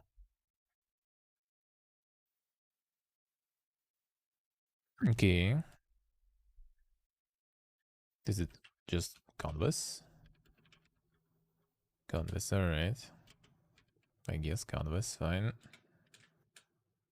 No, I mean we can. Canvas. And then we use it as some sort of like for delta or something.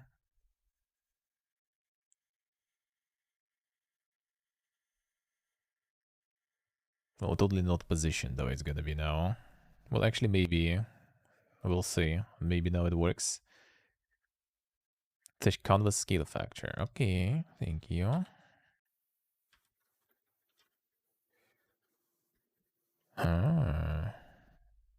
Interesting.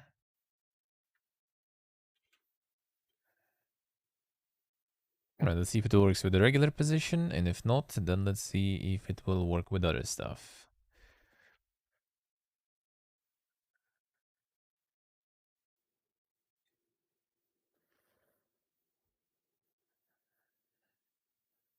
Oh yeah, the canvas. True.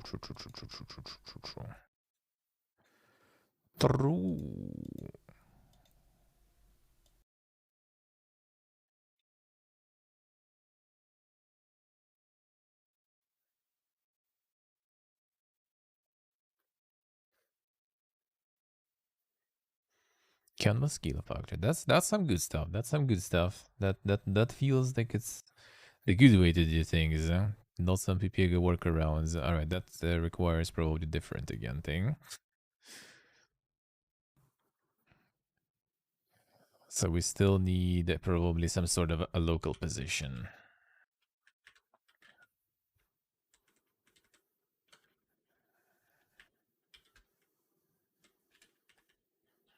That was vector 2 already, right? Wasn't it?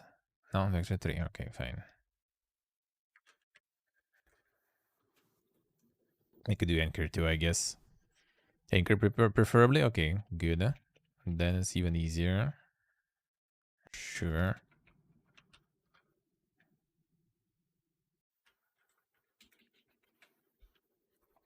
That's good.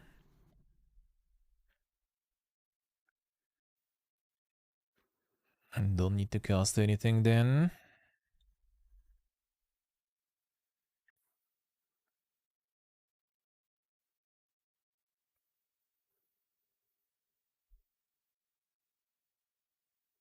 Yeah, that's pretty much the speed you need to.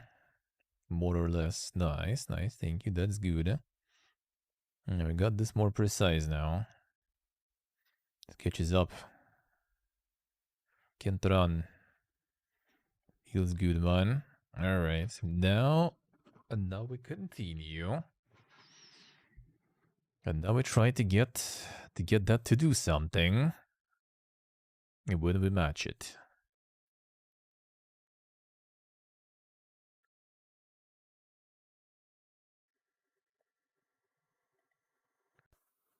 I guess it's also gonna be the UI thingy. And say like encounter a card. And now we do just image rate, I think. Now we do map slot, let's say.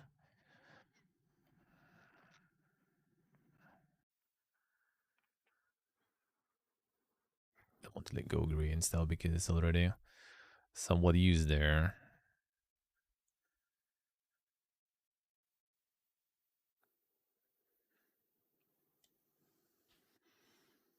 Alright, so now to do something with this, we probably will need colliders, right? And like on collide again, we're gonna do something. That's probably the right way. Or is it also like there's also some smart stuff to do it with like the event system though? Like I bet there would be something like that. It's like we get this one here, and some magic happens. Like with magically, we'll already figure out later though. That's gonna be, well, I wouldn't say the easiest one, but we'll figure. One of the things I see as something that might be kind of tricky is if you like, to make it kind of, how you say, oh, I forgot the name for that. Like to make it stuck basically, so it just kind of like falls into the slot instead of trying to aim. But at least with the some precision, we already should make it.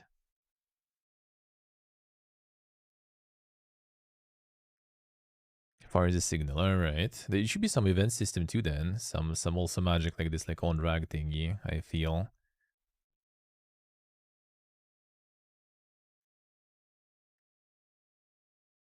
Yeah, maybe like event system stuff here too. Yeah, just need to find just what the event system actually also does. First selected navigation events. Wait, did we get this one already here? No, this one just works by default. All right, I see. Yeah, collision. That's what I thought actually. Collision was what I was thinking about, but maybe there is like some more five-head way to do it properly.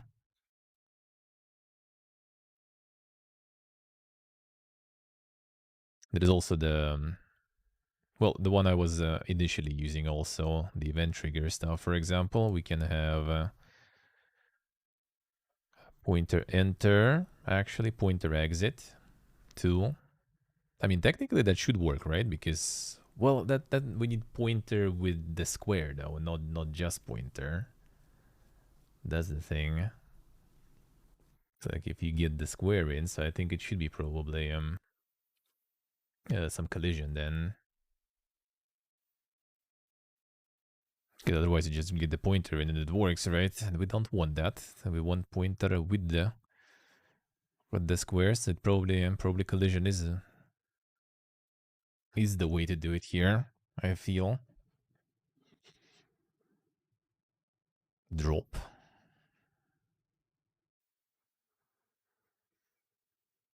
Separate event with tags, alright.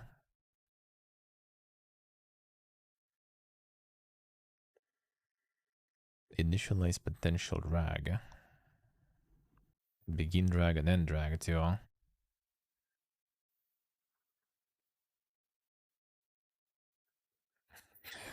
I see Darius already. Yeah, that it probably won't. It's probably not gonna like it. True, true.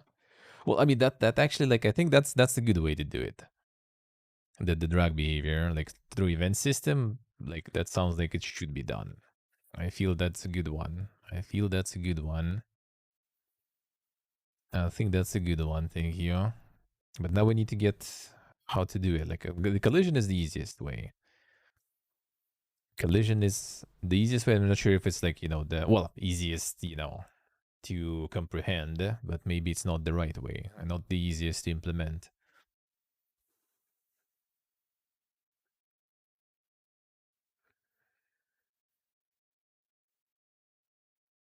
In the middle of words, I mean, it depends. It depends. It still depends. This is like drop, for example, right? So like on event drop. But will it count? I mean, it does go on drag, so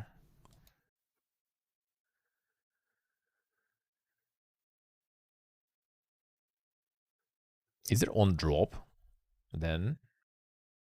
But then again, we still need on drop when we drop here even. So I think collision is probably the better way to figure out where it drops, where it lands. Pointer up. But the thing is, like, then you can just like kind of like click here with the empty, right? And it's still gonna work, right? I guess pointer kind of up. So I think like getting the square in particular probably requires collision, so you can like trick the system. I guess we are wrong. Dude with collisions, I kind of feel like it too. I guess. So we get collision here, we get collision here. When it triggered, we need to like, kind of like pass which exact like the map square, which exact event.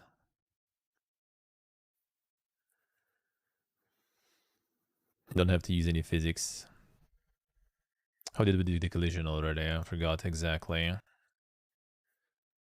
Measure if two objects overlap, yeah.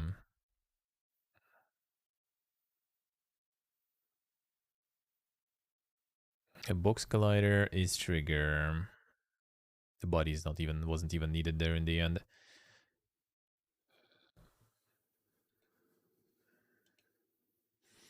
Let's try. Let's just try and see if it will work for today at least, and then we're gonna mess with other shit too. So like let's do the box collider. I guess event triggers can chill for now.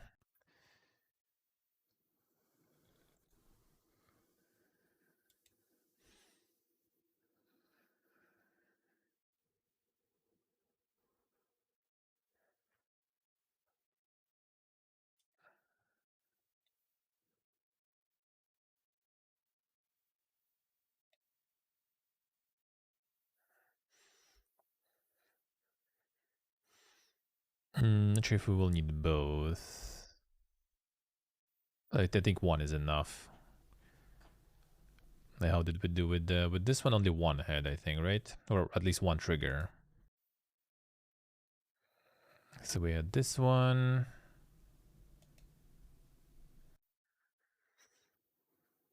And no more colliders, I think.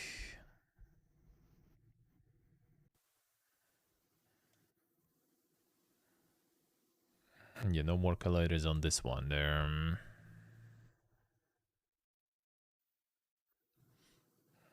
It already was enough to figure it out, I guess. Let's try with one then too. It's gonna kind of like yoink how did we do it there? Counter collider.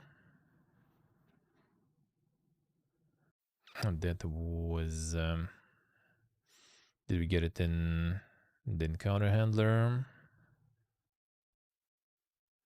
I think it wasn't player.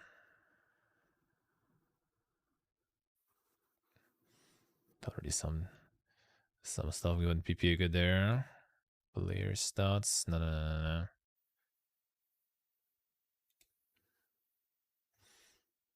This will return the collider, I think, on the button click, yeah. Actually was it in the beginning too. Player stats, down sheet, new encounter. Game object. Both need a collider. Unless we like made them later already. Let me see. I think it just doesn't show here. Collide event, this thing. So yeah, we had them. Counter handlers, a lost square move. On trigger enter to D. That's what we were doing there. I mean, we can check now. So encounter handler instance. That's whatever. Yeah, basically it was on trigger enter collider to the other. That's pretty much what we did there, I think.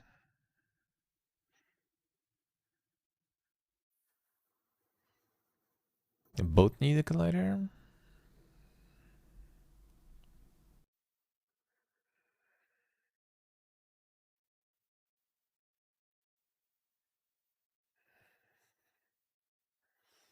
When we were instantiating them, I already don't remember actually.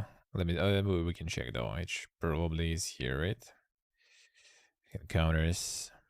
It has box collider, yeah. It's just not a trigger, but it does exist there. So we also do the same then. Box collider, just not trigger. All right, good. All right, so we will need the collider.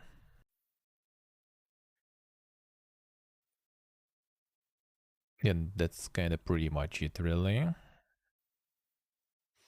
Then we're sending the has collider, has collided there.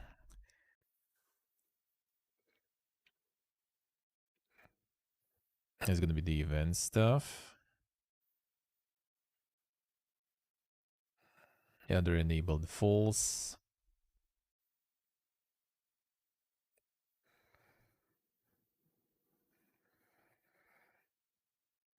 All right. So we'll need them. We'll need the collider 2D thingy for sure. And then do the debug log and everything first, see what happens. Let's get like the collide event also to work really there.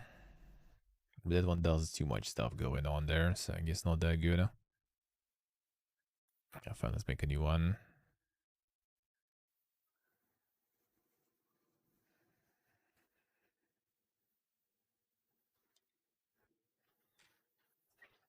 All right. It's called mop generation.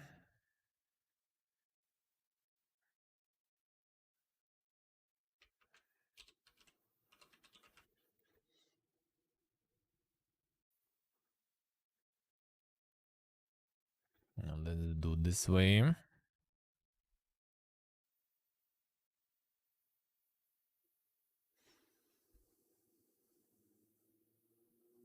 I just have to restart everything there. What is this? I never asked for this. Just wanted to start this thing. That's all there is to it.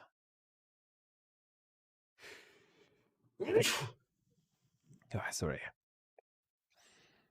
Alright, so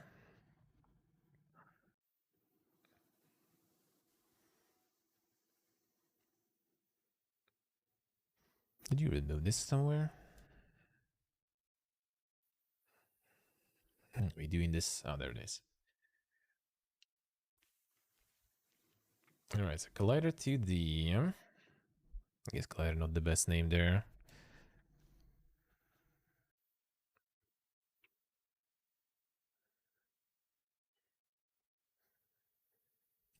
Don't even use it there. Just for the reference.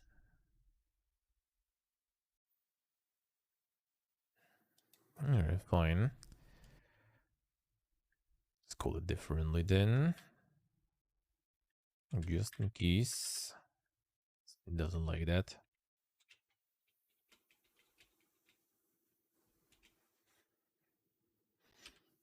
Thank you. I just think the collision will work. So it doesn't work with any other functions and stuff there. So we do this one and just do the debug log first. See what happens. First things first. No, not update. Here you go.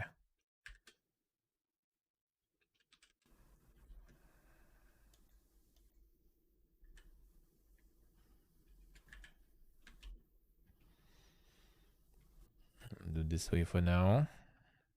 It's a bit too much.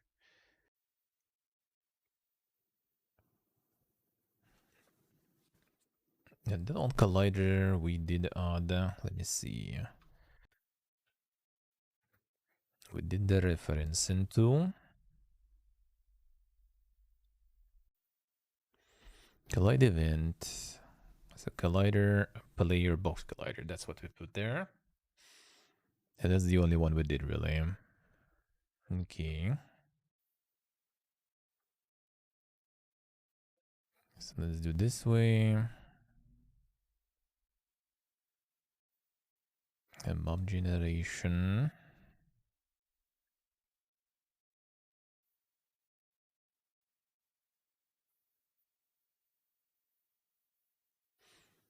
Get it here. Remove them. Save.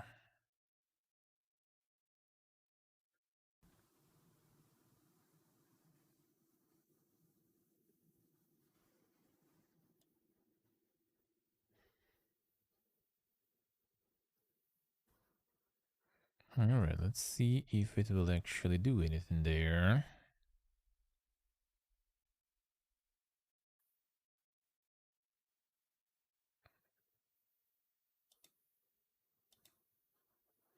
See if it will actually notice them. Oh, the collision. Technically it should, wouldn't it?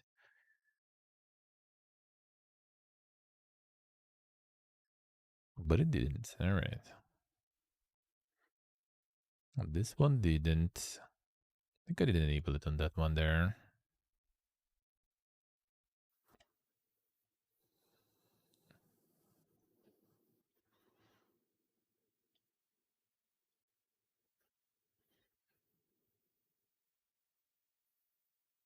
Box collider, ace trigger.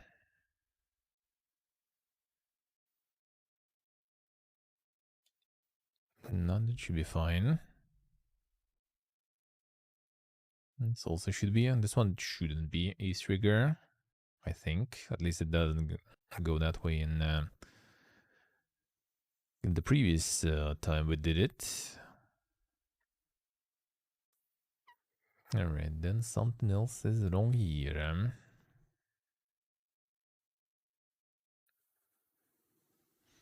So other just should kinda show whenever it happens, right? Like it already should go that way. Yeah, it's only collider we have. On trigger enter.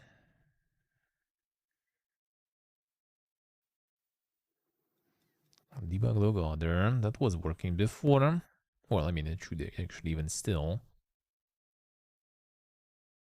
Why are we not working?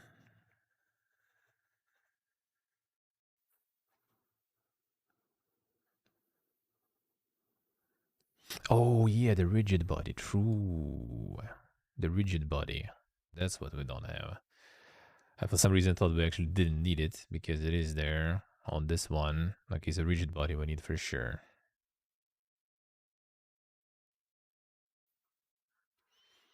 That's what we lack here.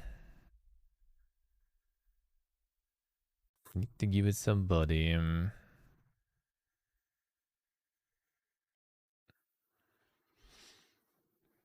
Alright.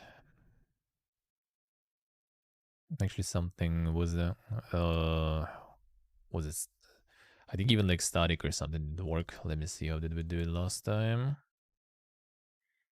It was rigid body kinematic. Alright.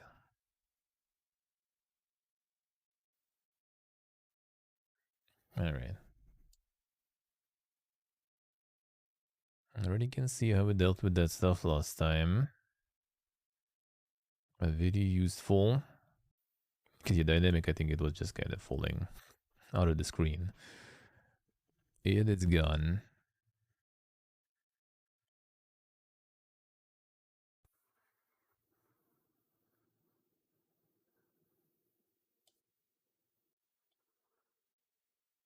Not exactly. Only one rigid body though, right? I think you had both with rigid body.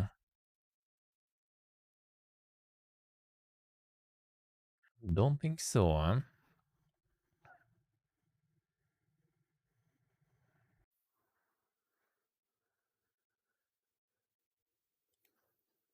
Yeah, this one just box collider, only one.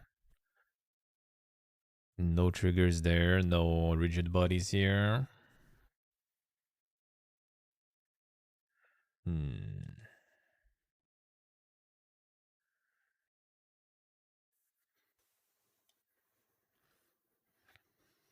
And before you can do it with UI elements, I probably should be able to. Yeah, the white square just got rigid body, kinematic, simulated. Everything we basically kind of had on the previous time. Counter box collider. Done. Ace trigger here. Then no trigger on this one. Yeah, this one is not enabled. No rigid body on this one. I think we didn't need to.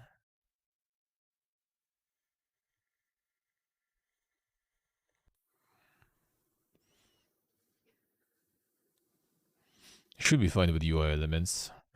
before you can't with UI elements. Didn't work? Nope. It did not. And before they don't actually collide because of the some weird coordinate stuff going on there. No, it didn't give me any debug logging stuff there. 1 second, 1 second. Can it be? No, I don't think so. Didn't change anything, like the layer or something.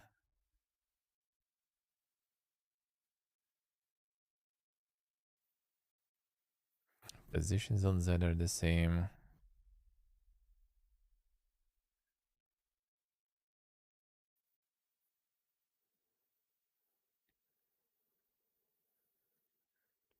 Well, actually, 1 sec. Nah, that should be fine though.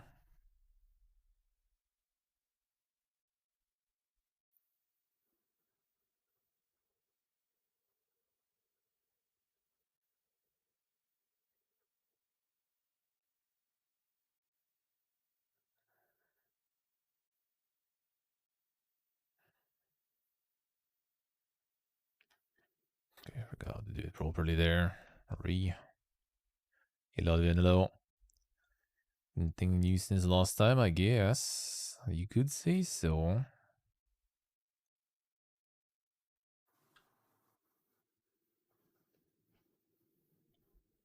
Was the way to get there faster?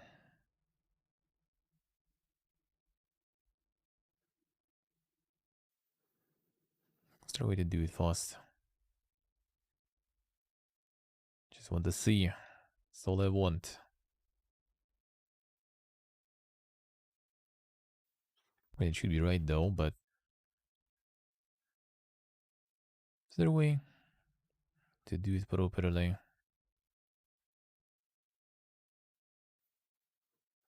So that was like the way to fast scroll through this. And move tool we already have. And just move this thing. I mean, no, we can't even move it this way. Well, I mean, it should be fine though. I don't think there's any Z on this one appearing. And for some reason, it just... Okay, can I do this to me also again? Brother.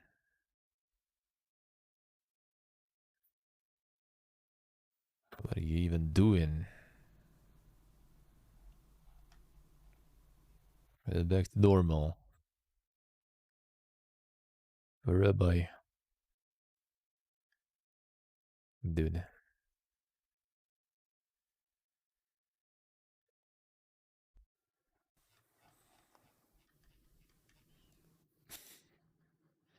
What if he is a tool, move tool?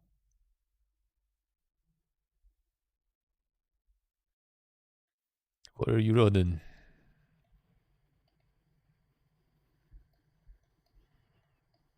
Fuck is happening in the video? How do I reset it?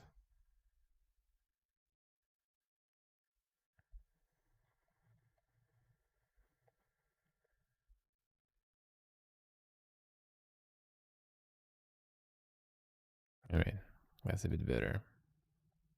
A little bit, but yeah, I think they do go there properly on all the axes.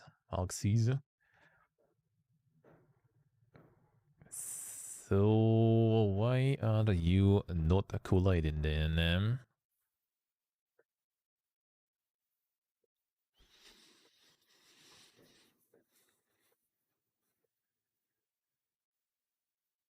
So on trigger enter, this should kinda work there.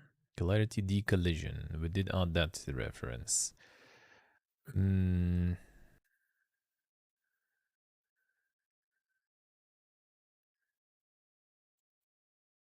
I miss some else here, I wonder?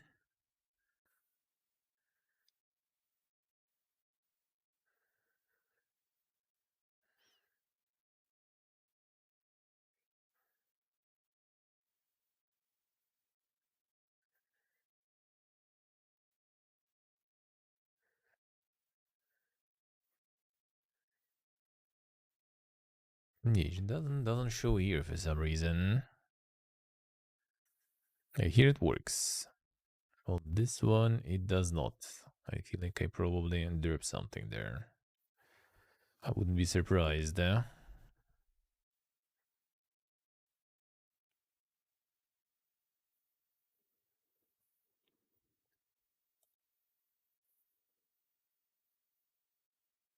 probably would add the stuff there.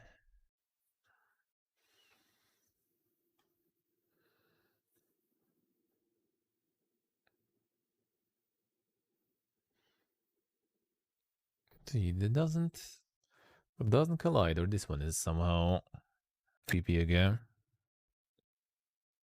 Does it even like work that way?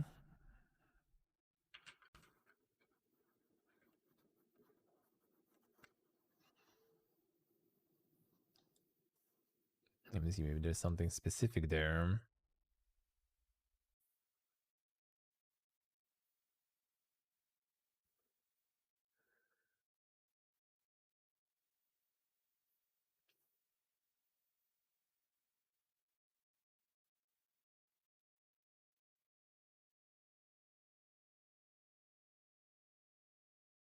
Nice, should work, I think. Well, let's try. Well, I mean, should still kind of work though, right?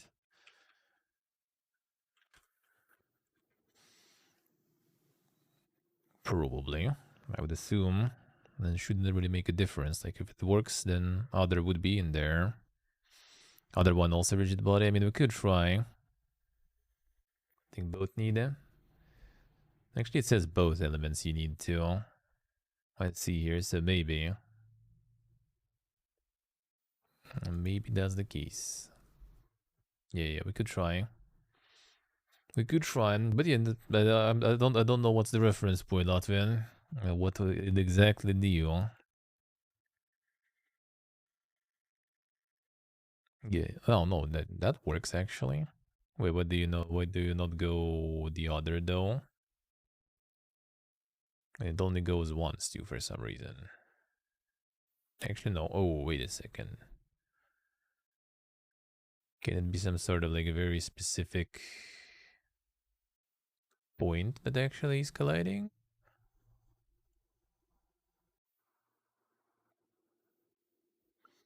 What's the point? Where the what exactly did you? That's just the shape? No, it's the standard one.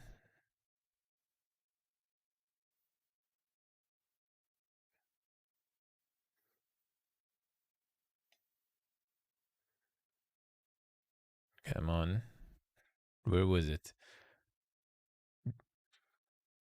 The new. What's the new? Yeah, I'm just trying to get some sort of map to build with the UI methods to align the encounters. The shape bigger. Let's see.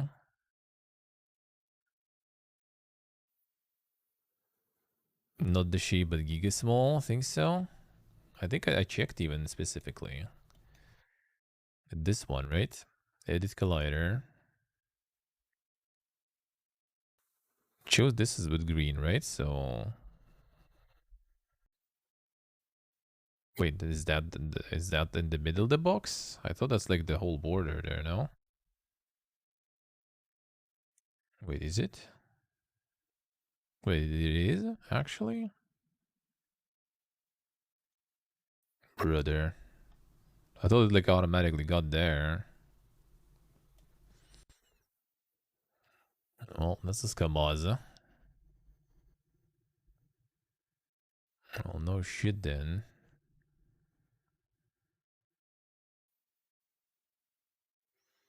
Is it like going to the whole?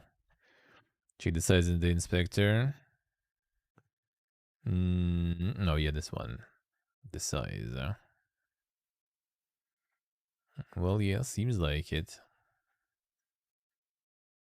I put some like I can't like. It seemed to me that it had the green outline here. So when I press on it, I thought the dot in the middle is like the center of the element, like when you pick this stuff, like this one. So I thought it's like kind of shows the center, and its green outline means that it's all collider. Guess not. I guess not. Now we know. Yes, I want to get like the map going with some fancy shit. Some fancy shit. And today mostly we were just like figuring out how to move the UI elements and things that the guys have found some interesting ways to do it.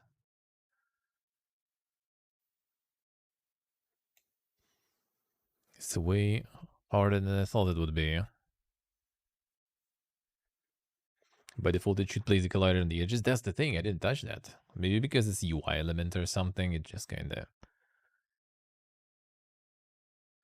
of goes small on it.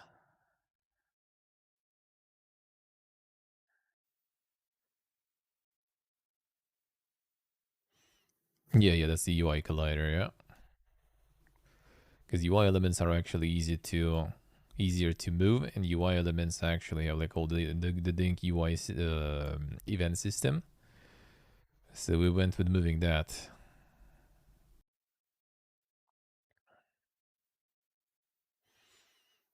UI should exist on some other plane. That's what we kind of already like tried today. That's what we experienced today. Yeah, there is a way to kind of fix it, sorta. We'll see, though.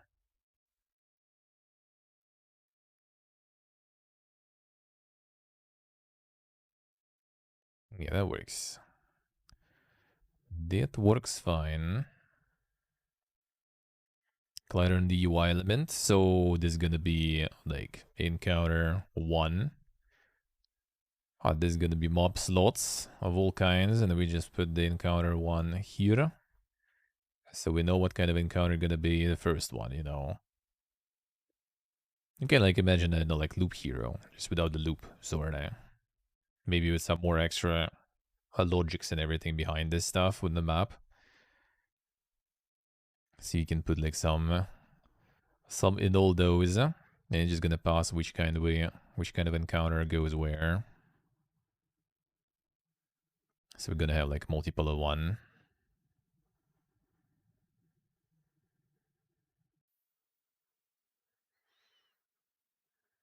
So, I mean, Collider works properly though.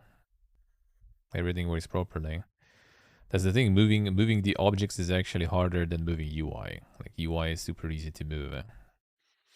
And UI has already like the event system with it working, so it's all very convenient.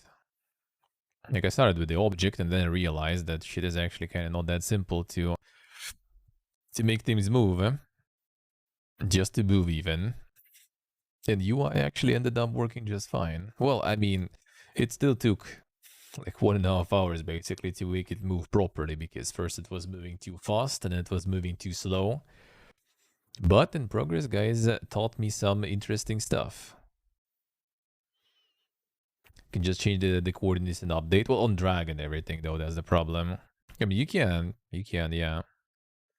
But you probably need like some other, or like, add some more stuff on top of that, too.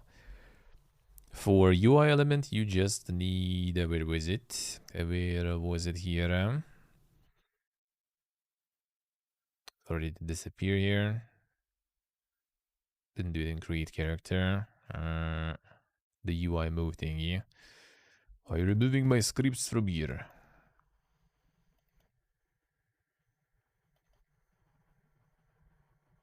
Yeah, you just need this. Pretty much it. on the UI element. And it's good, because of the events. You just get the on drag thingy.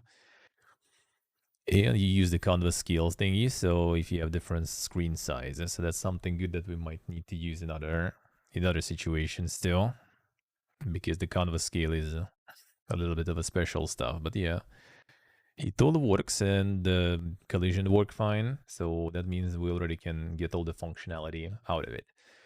So basically, like on collision, we're gonna do, so we'll need to get like random encounters connected to this one, then some more of them, like, I don't know, 5, 10, randomize them. And then we have like 5 slots here, add them there. And it's gonna just like form the list that we already kind of form for the gameplay section. That's gonna roll all those encounters, and when we're done with them without dying, then we've won. Then maybe some sort of like mulligan, like the trash bin, where you can just remove some encounters there and get new ones, like 1 for example. You can re-roll.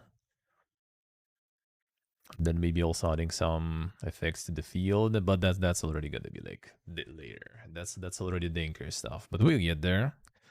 We'll get there. Then we'll need different types of events. Also add some more. I'll get the different stats too, so we can do the stat check. The stat check that I kind of not sure how to do better.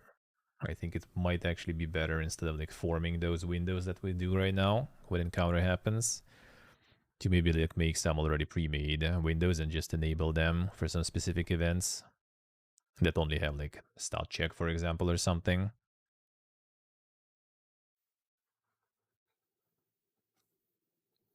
And then yeah, then after that already some like item system or something too, a little bit. See how it goes.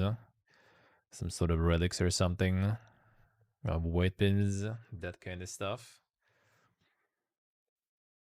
But that's already pretty good. I just realized actually that like today, or was it the wait, which day today? 18th. Yeah, today is a month since I started digging into Unity. With like small amounts though. With small amounts, but I think it's actually not too bad. Thought it was longer already. Thought it was longer. Think we're getting somewhere. Slowly. Very slowly. At least some sort of PPG fiesta you can already sort of make this way. Not too bad. Not too bad. Some auto battling garbage already sort of happening. Either way. Either way.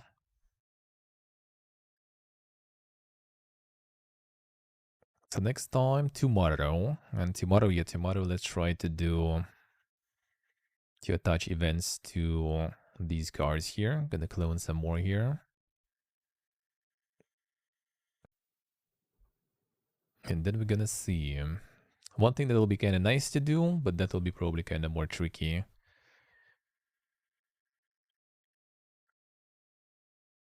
is to like to make it like fall into place. So you like get closer to it and it just kind of like, clicks. I think I can like see how to do it.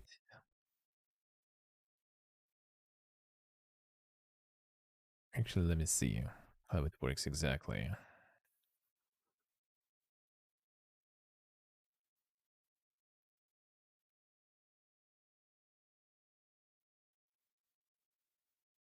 It's like if we just, I'll leave it there. Still only once. Right, if I can get it from there now. Hurry! It's hidden. And I could do it before. Not anymore. Baby rage. But whatever, like, so it's if it's here, it's not constantly triggering the collision. So like basically I guess you could do as soon as like collision happened, you can just make coordinates of the card the same as coordinates of this one. So it just kind of like falls on it and then like do the layer so it just overlaps it. But then you need to test like what's gonna happen if you like try to remove it from there. Did a bit imperfect there. Well, actually, no, I can do it perfect, but I can do the layer. What was the thing for this? So it's overlapping it. Let's get the map slot.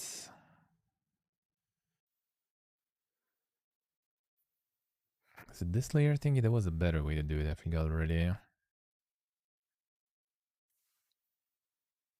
With the Z index sort of thingy.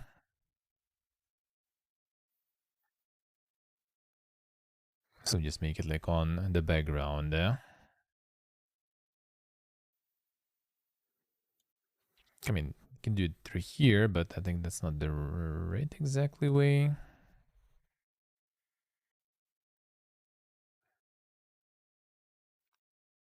What was the thing for this? Or is it for game objects only?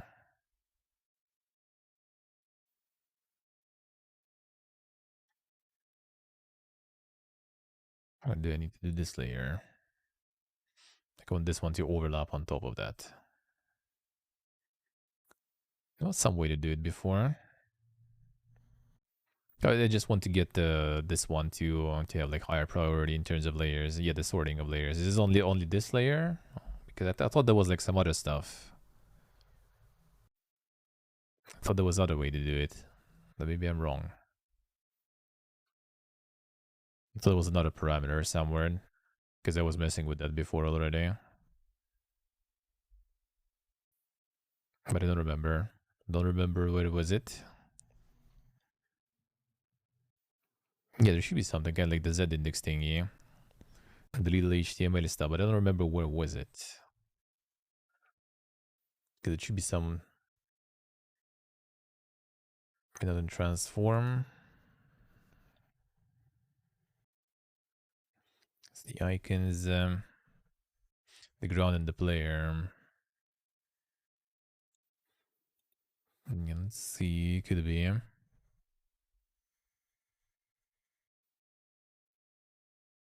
Yeah, this one has order and layer. Yeah, that's why. Because of the render. Yeah, this has this thingy here. Settings of the sprite, yeah. It should be doable for UI too.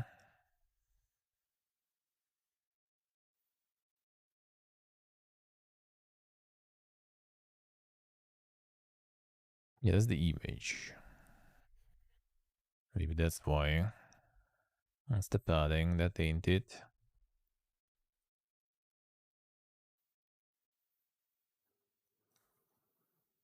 We can add maybe like component or something to it.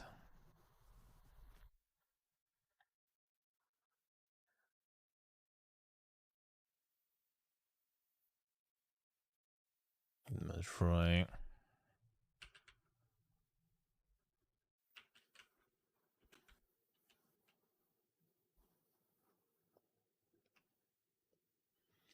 The mob slot above. God, I did actually. Well, I mean, then let's try, I guess. Unit. Different sword in the scene 3. Yeah, I forgot. I guess I could try anyway, though, but whatever. Let's try.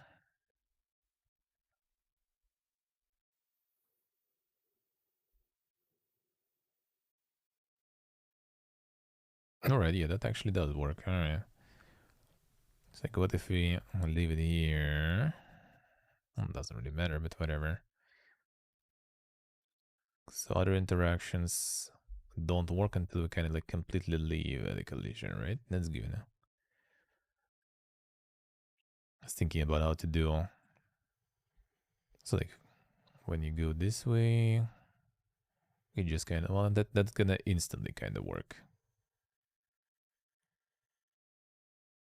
Maybe smaller collision box. I kind of want to do so. There you go here. You just let it go, and it just like puts itself in here.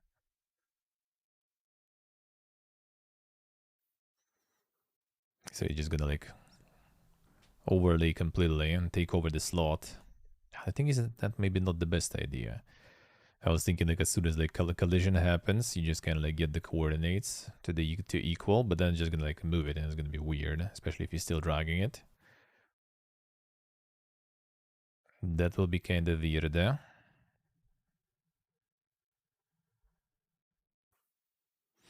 What will be kind of weird.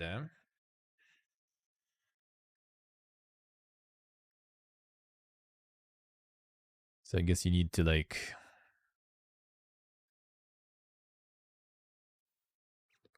check for collision. Then set the coordinates stored somewhere. Not somewhere, but in the function that handles the movement. And as soon as we kind of like, I see, so you need to still like constantly sort of checking if it's still here and it didn't move it here.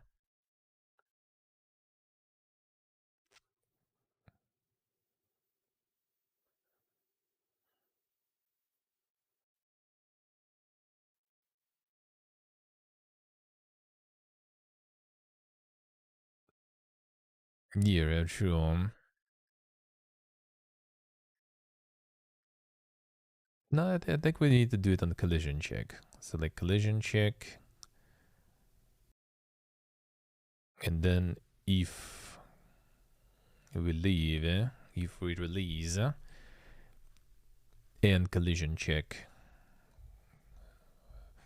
happened, but we need still to kind of check that it's still over, because it can do like collision happen, and then we kind of like boom.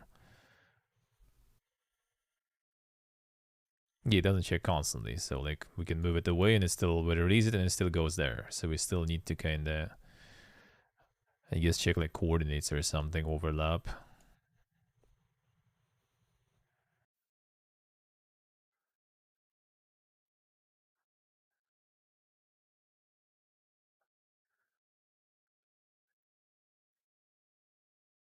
Yeah, it's a more tricky one. So, Preva, I have to use this. On trigger stay. Let's see.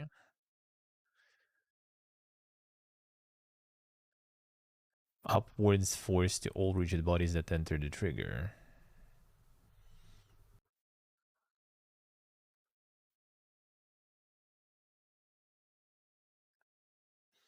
Yeah, I see. Okay.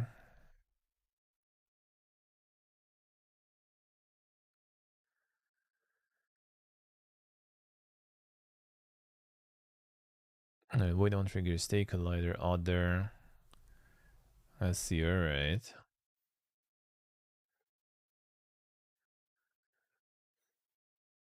Yeah. So as soon as we release the button and it's on trigger stay, then we kinda match them. Alright. Well, that's good. Then gotta remember that on trigger stay then. Alright. It should be doable. Should be doable. Have to disable collider then. Why though? Otherwise it will keep going. That's what I was checking. I don't think it does.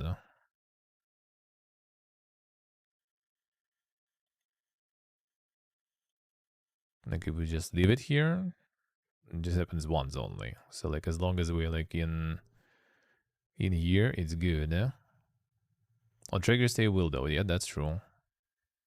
That is actually true. But I mean, we don't need to. Actually, I guess we kind of do need to check it. Well, actually, we can only check it, I guess, when we release the button, right? Like we don't need to constantly use an update or something, for example, right? We can just check it once when we release the button, and that's it.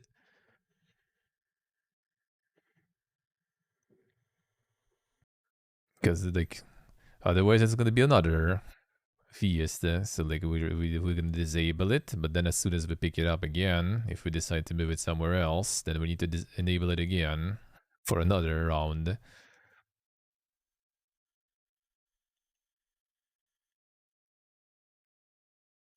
So we can reassign, for example, to another slot in the map, the event. Then we need to enable it again and check it again. Not sure, not sure.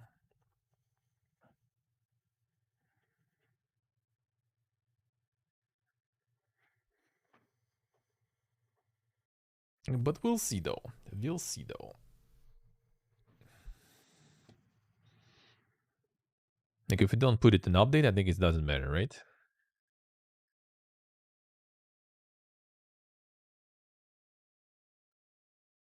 On trigger enter and on trigger exit. All right. Yeah, right. So we can like make some sort of marker. On enter, we put it like to 1. On exit, we put it to 0, right? And then when we release the button, we just check in which state it is.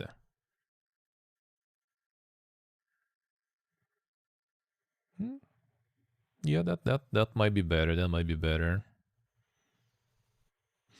Well, let's do it tomorrow then.